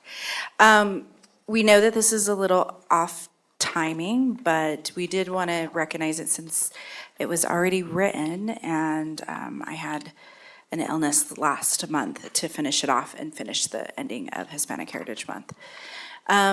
So let me go ahead and read the joint resolution. A joint resolution of the mayor and Murray City Municipal Council recognizing National Hispanic Heritage Month in Murray City. Whereas Hispanic Heritage Month began as a commemorative week when Congress passed Public Law 90-48 on September 7th, 1968, officially authorizing and requesting the president to issue annual proclamations declaring September 5th and 16th to mark the beginning of National Hispanic Heritage Week. President Lyndon B. Johnson issued the first Hispanic Heritage Week presidential proclamation the same day. And whereas on August 17, 1988, President Ronald Reagan signed into law a bill to expand the commemorative week into Hispanic Heritage Month. And on September 14, 1989, President George H.W. Bush declared the period of September 15th to October 15th as National Hispanic Heritage Month. And whereas September 15th was chosen as kickoff date because it coincided with the Independence Day celebrations of 5 Central American neighbors, Costa Rica, El Salvador, Guatemala, Honduras, Nicaragua.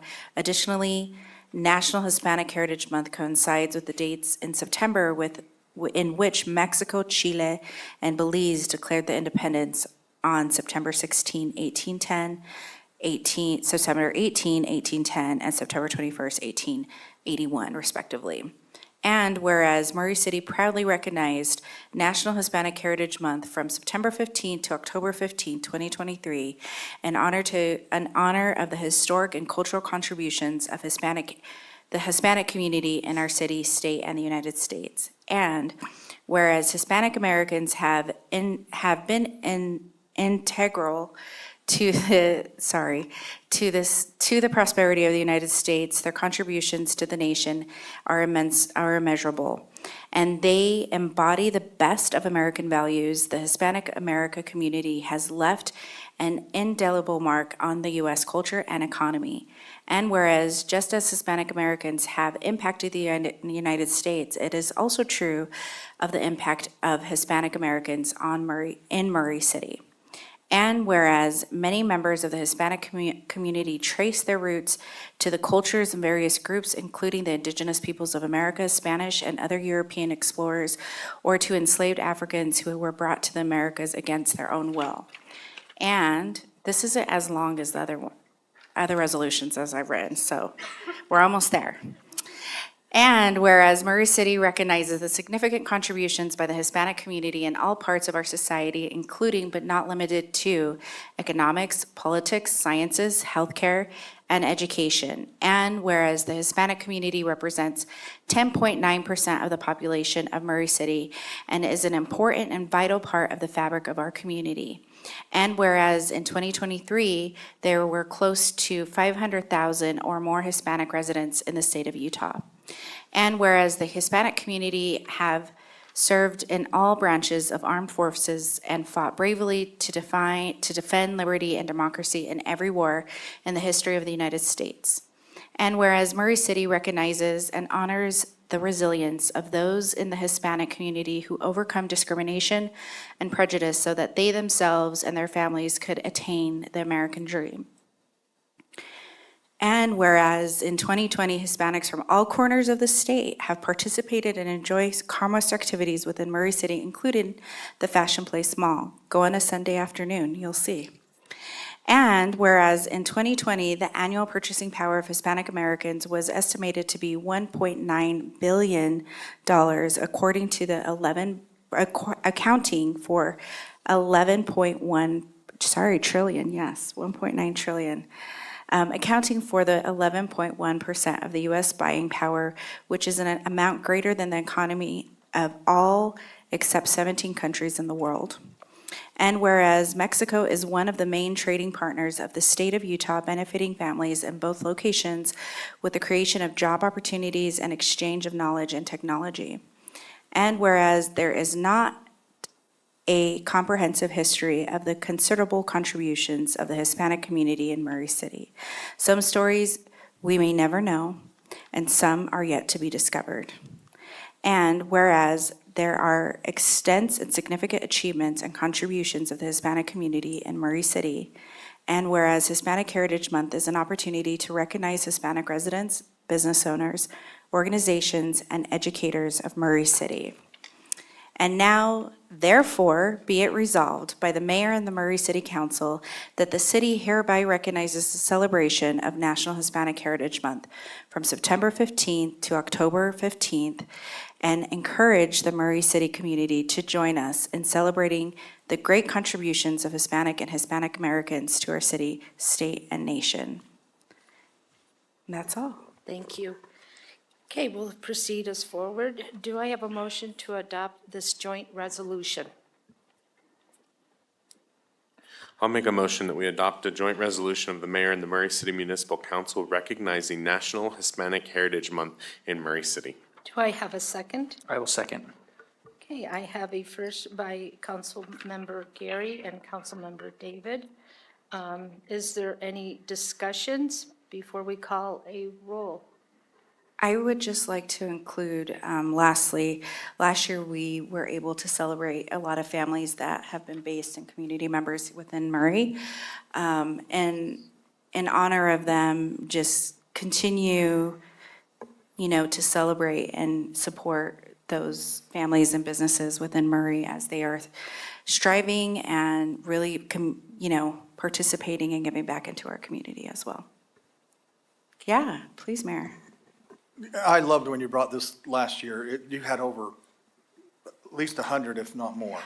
They wanted to come back, but I know. it just happened, timing. The But timing don't was worry. off. But it's a wonderful thing, and I'm glad you didn't have me read that, because I remember last time reading that, and I got a little emotional because of Yeah, my little bit of a connection with my dad. But anyway, I just want to make sure everyone knows I am on board and love this, that you bring this forth. And Well, and I'll just say, one of the things that has been shared with me, and I would like to continue to look into this, and too bad Lori's not here, but, is on the other side of the tracks was kind of the barrio and where a lot of people lived, and on the other side of the stacks. So that, in terms of community members, and I've heard it from many, many of my elders, and I would love to incorporate that. And that includes all cultures and communities as well. I've already heard rumored that you have a group for us next year.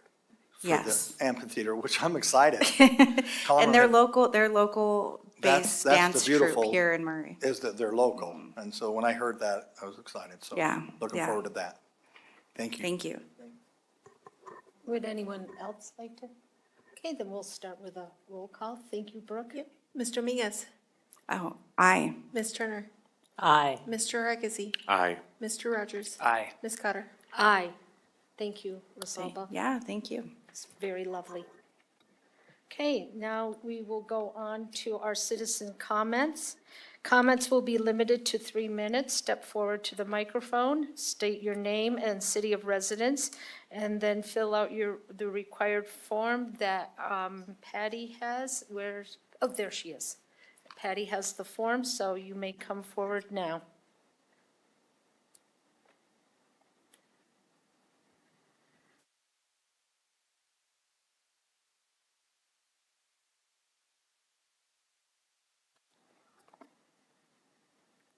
This is intimidating. Sherry, you may need to go down the list. Sherry Van Bibber, Murray City citizen. What else? You got it all. B positive blood. Yep, residents, yep, and that, you got it. Is that it? Yep. Okay. Sorry about that. I just wanted to do a really quick report on the Haunted Woods and to thank you all for how absolutely amazing it was. We had a post meeting last week, and we have our next meeting in January, working on October 21st, 22nd, 23rd of 2024. Unless I can talk Kim Sorensen into taking it back. We had almost 2,000 people a night from all over the state. I mean, we were talking about how, literally from all over the state, people were planning the whole day to come up and spend based around this. So that was such an honor. We got support from Channel 4, Channel 13. Murray was all over the news that week, so that in a positive way, so that was really good. We had 4 exchange clubs across the valley help, and the exchange club's basic platform is prevention of child abuse and domestic violence survivor groups involving youth and community service and Americanism. So we had 4 of those clubs, 2 mayors. We had the mayor from Taylorsville come out and help us 2 nights, and of course our mayor and lovely Cindy. They were there helping us too. We never have enough help behind the scenes. 2 great companies. We had AAA Restoration and our Give Back Brokerage. Jen fed the kids every night and made all the posters for us. And if anybody knew Tom Henry, he was from Turnkey Auto. He was our electrical, every kind of support that way behind the scenes back in the day. And when we lost him, Donna Marie from AAA have taken that over, and we couldn't function. Everyone's got their own little parts. And Jeff and Andy Evans, Jeff became our marketing person when we suddenly lost our marketing person last year, a week before the Woods. So everything was totally we were remaking everything this year, not having an idea how we were gonna be. Signups weren't good online, so we panicked a little bit, but then it didn't take too long as the line went all the way to the outdoor pool to see, but we had 1,200 hours from all the clubs. We had 12 school clubs, the 4 exchange clubs, and then we had about 1,000 hours of all of our adults put in over all the time. And I think Dunford Donuts never slept. We ran out 1,600 donuts the first night. We ran and bought 400 more. Next night, we ordered 400 more. We ran out. We're going back, we're pillaging Macy's. And then, the next night we did okay, but it was crazy. We hit almost $30,000, which is amazing, which we give back to all the school clubs as a stipend, and then the rest of the money goes into prevention of child abuse groups all over the valley, and our domestic violence survivor groups, and our advisors for the city, our advocates. So anyway, we just wanted to thank you. We did recruit 6 ambassadors from 11 years old that their dream had always been to be in the Haunted Woods and work. So we're getting the entrepreneurship going here. Thank you, guys. Thank you. Pam, can I say something? Yeah. I'll tell you, I've seen Sherry in action for years doing this, but when I went this time, and there have been times I've heard, and maybe I've even thought myself, well, this isn't a Murray thing. This is the youth group and all these things. And it was interesting. My eyes were open where I saw all these people coming in. Pam, you met them too, where they were coming from all over the place. Price. They were just everywhere, and they were going throughout Murray City. They spent the day here, they said. And I thought, well, anyone that thinks that this doesn't benefit Murray City is sorely mistaken, because it was huge and amazing how well you run that program. I've gone there several times, but I guess I went there with different eyes this time. And I mean, now this doesn't surprise you, but it was almost 10 o'clock, and I'd been to a board meeting at about till 7. Then I spent all that time here, and I said, I gotta go home. And it was to Pam, because she was talking my ear off. And I said, Pam, I gotta get home. I gotta go. I'm gonna go say hi to Sherry real quick. And anyway, it was amazing. And so Sherry, thank you from the city. And it's just a wonderful program that involves so many youth, besides everyone else, but it was amazing. And I saw a lot, I think most of you were all there. So it was pretty awesome. So thank you, Sherry.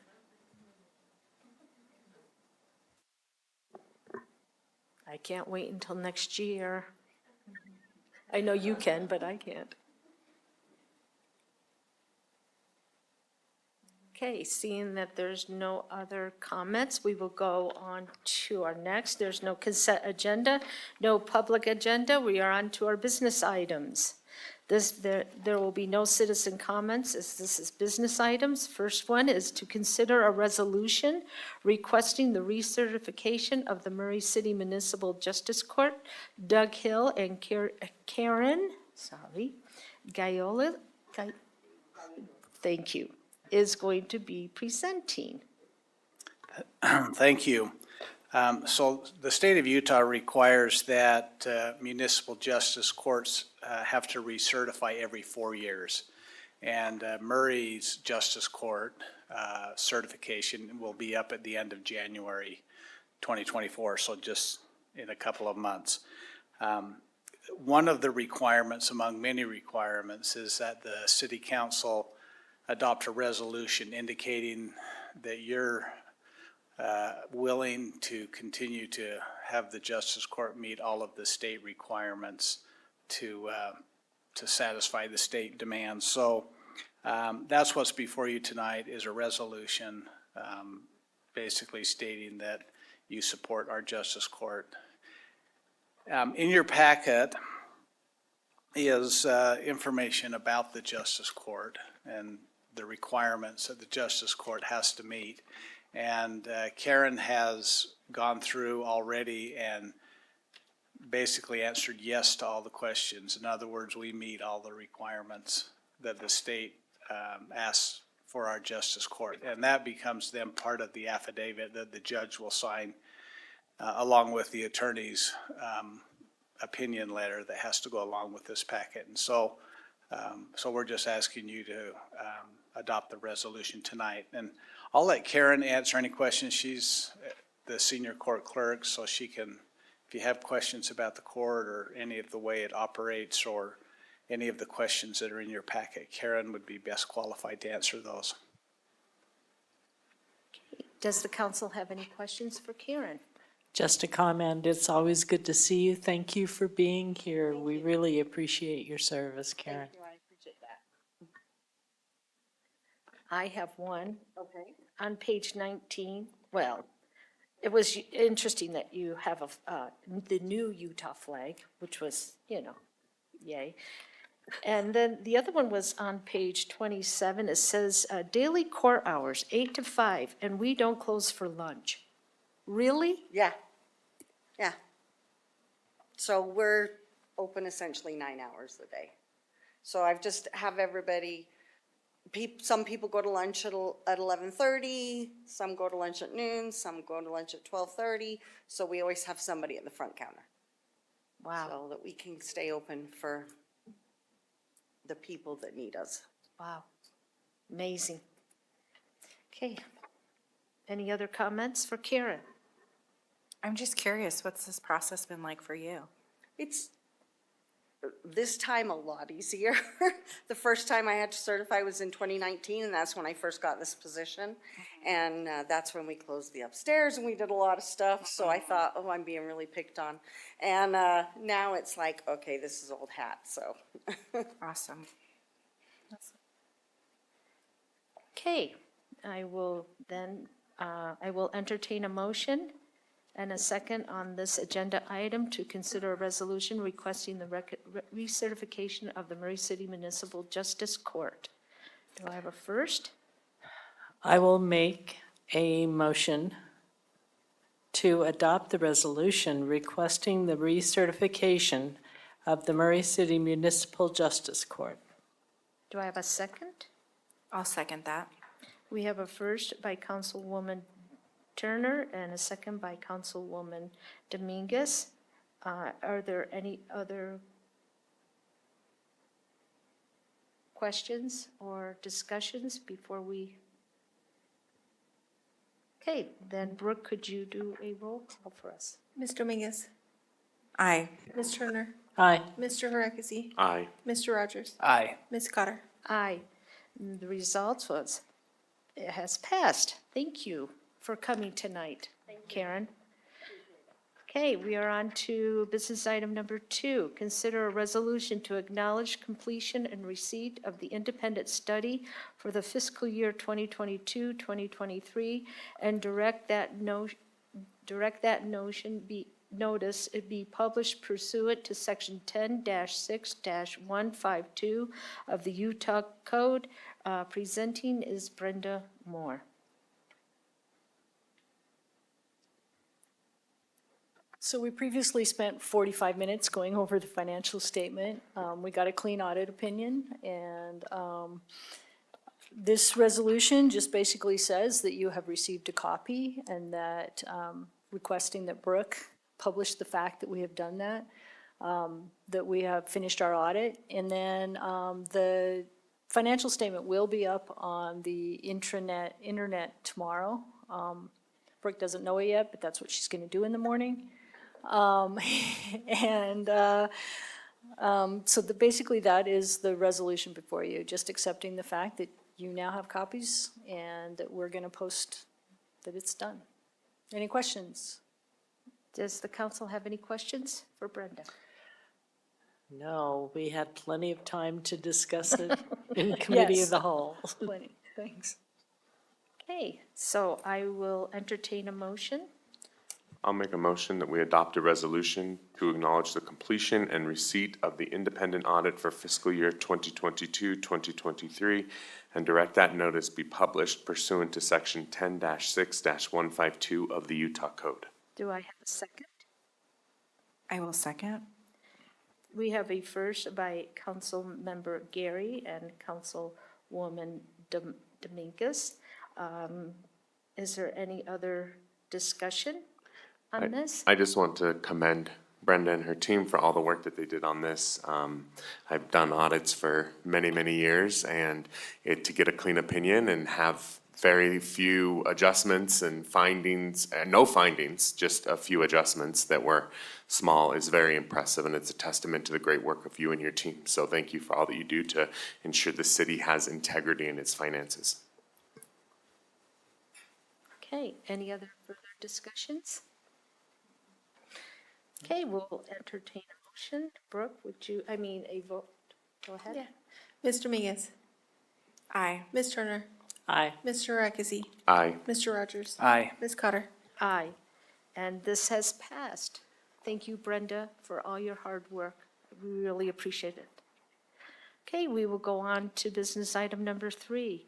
Consider a resolution authorizing the insurance and sales of not more than 25 million aggregate principal amount of lease revenue bonds, Series 2024 related matters. Brenda Moore is presenting. I told you we wouldn't go back through this. It's the exact same stuff we talked about in the MBA meeting. Authorizing the ground lease, the master lease, and the sale of the bonds. And then assigning the people to represent you. So that's what's before you. And does anybody think of any questions while? Okay. Okay, so council has no questions because we went over this during committee of the whole. Then I will entertain a motion.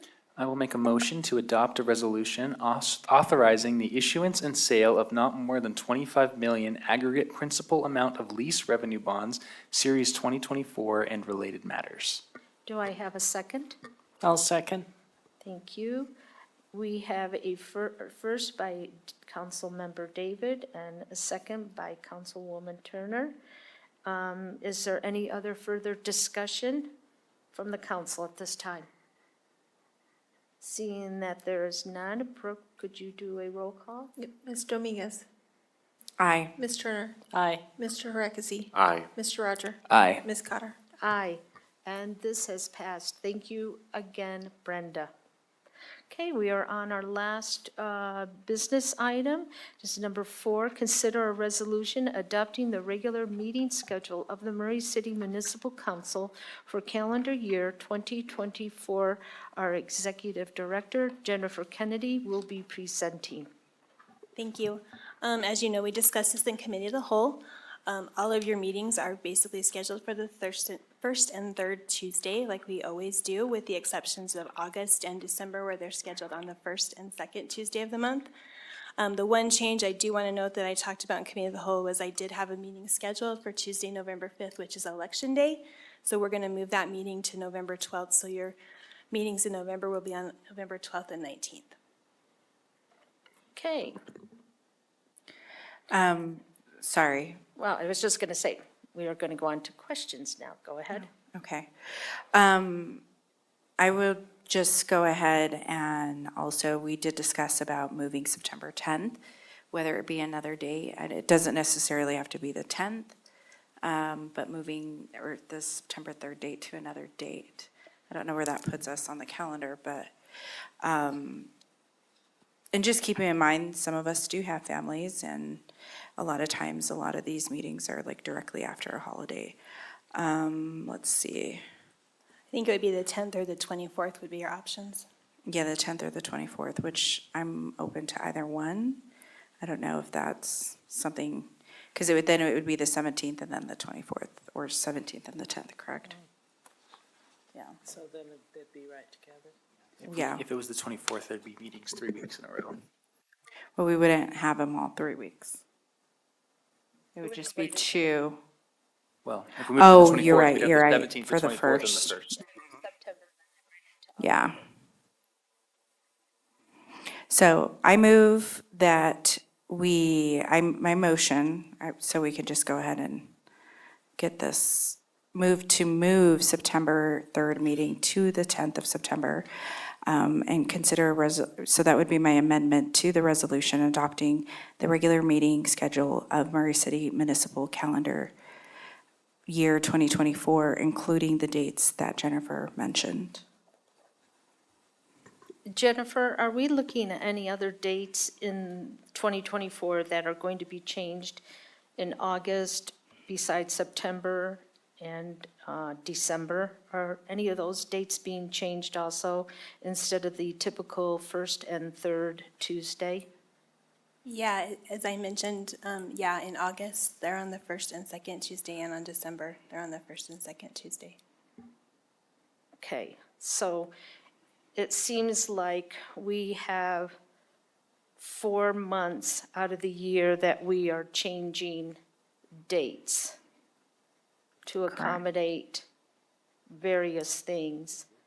And I know other council members in the past have taken vacations and they've missed council meetings, and I've missed council meetings being sick.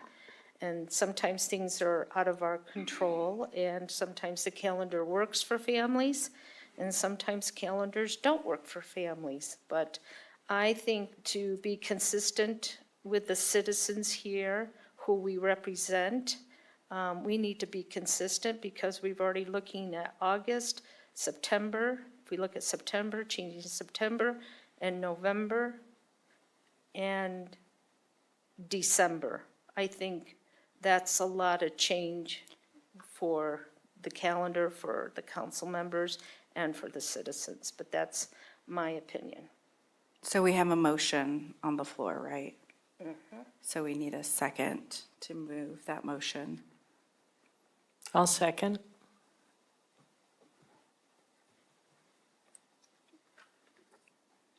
And then, go ahead. So are Any we more going to discussion? vote on all the dates or just, Just for the amended, amendment? what my motion was the amendment to change it to September 10th and include the dates that Jennifer had mentioned. So it's as amended. As amended. As amended, yeah, as amended. Do you want any more discussion? Do you want me to call a roll? So we have a motion and a Do we second. we have a? We have a motion and a second, For that September. and including Jennifer's change. I've amended, in my motion, I've included Jennifer's changes. So can we just do the motion to adopt the schedule as amended, As including adopt- September 10th and November 12th? Correct, Just as amended. Yeah. just So as if some- amended. If someone says no, then they're saying no to the whole. For now, but then it would go back to the regular schedule. If you say no, then then there's a chance to pass the Okay, regular got it. schedule. Okay, so then we will take a motion for this agenda. You already have a motion. Okay, we already got it, so go ahead, Brooke. Okay. Yes. Ms. Dominguez? Aye. Ms. Turner? Aye. Mr. Harekesi? Aye. Mr. Roger? Aye. Ms. Cotter? No.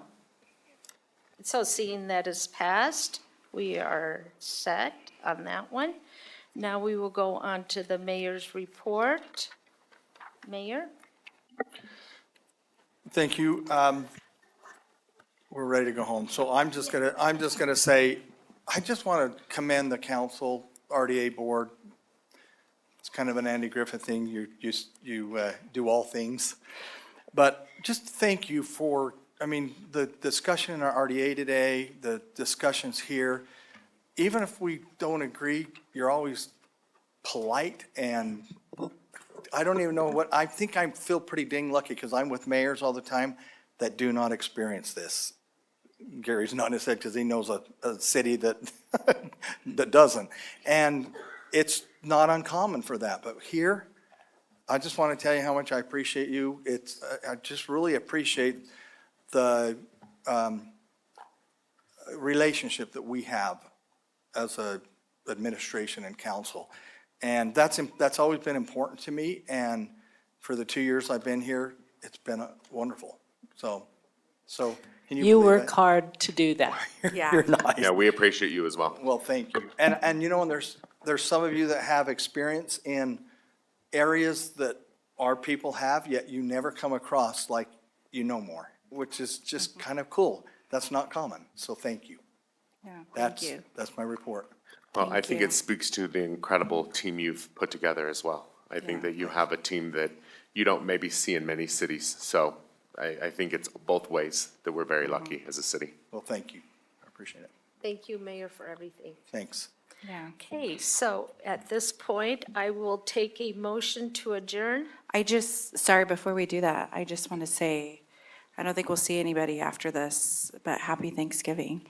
And talking about Hispanic Heritage Month, the Frank Cordova Foundation will be doing their turkey drive to our local elementaries on November 18th. So if you guys want to participate in that, it's a good time. It's fun to see little kids get a whole big turkey. That was Frank's dream, to have them not be able to carry this turkey home, but take it to their family very proudly. So I just wanted to recognize him and the turkey drive. Oh, November 20th. You're right. Sorry. Yeah. So anyways, that's all. Pam, I had one more thing real quick. Our next meeting is actually December 6th, which is a Wednesday. So please note that down because that is different than what we typically do. And it will be the Board of Canvassers at that point as well. Okay, do I have a motion to adjourn? So moved. Do I have a second? I'll second. Adjourn.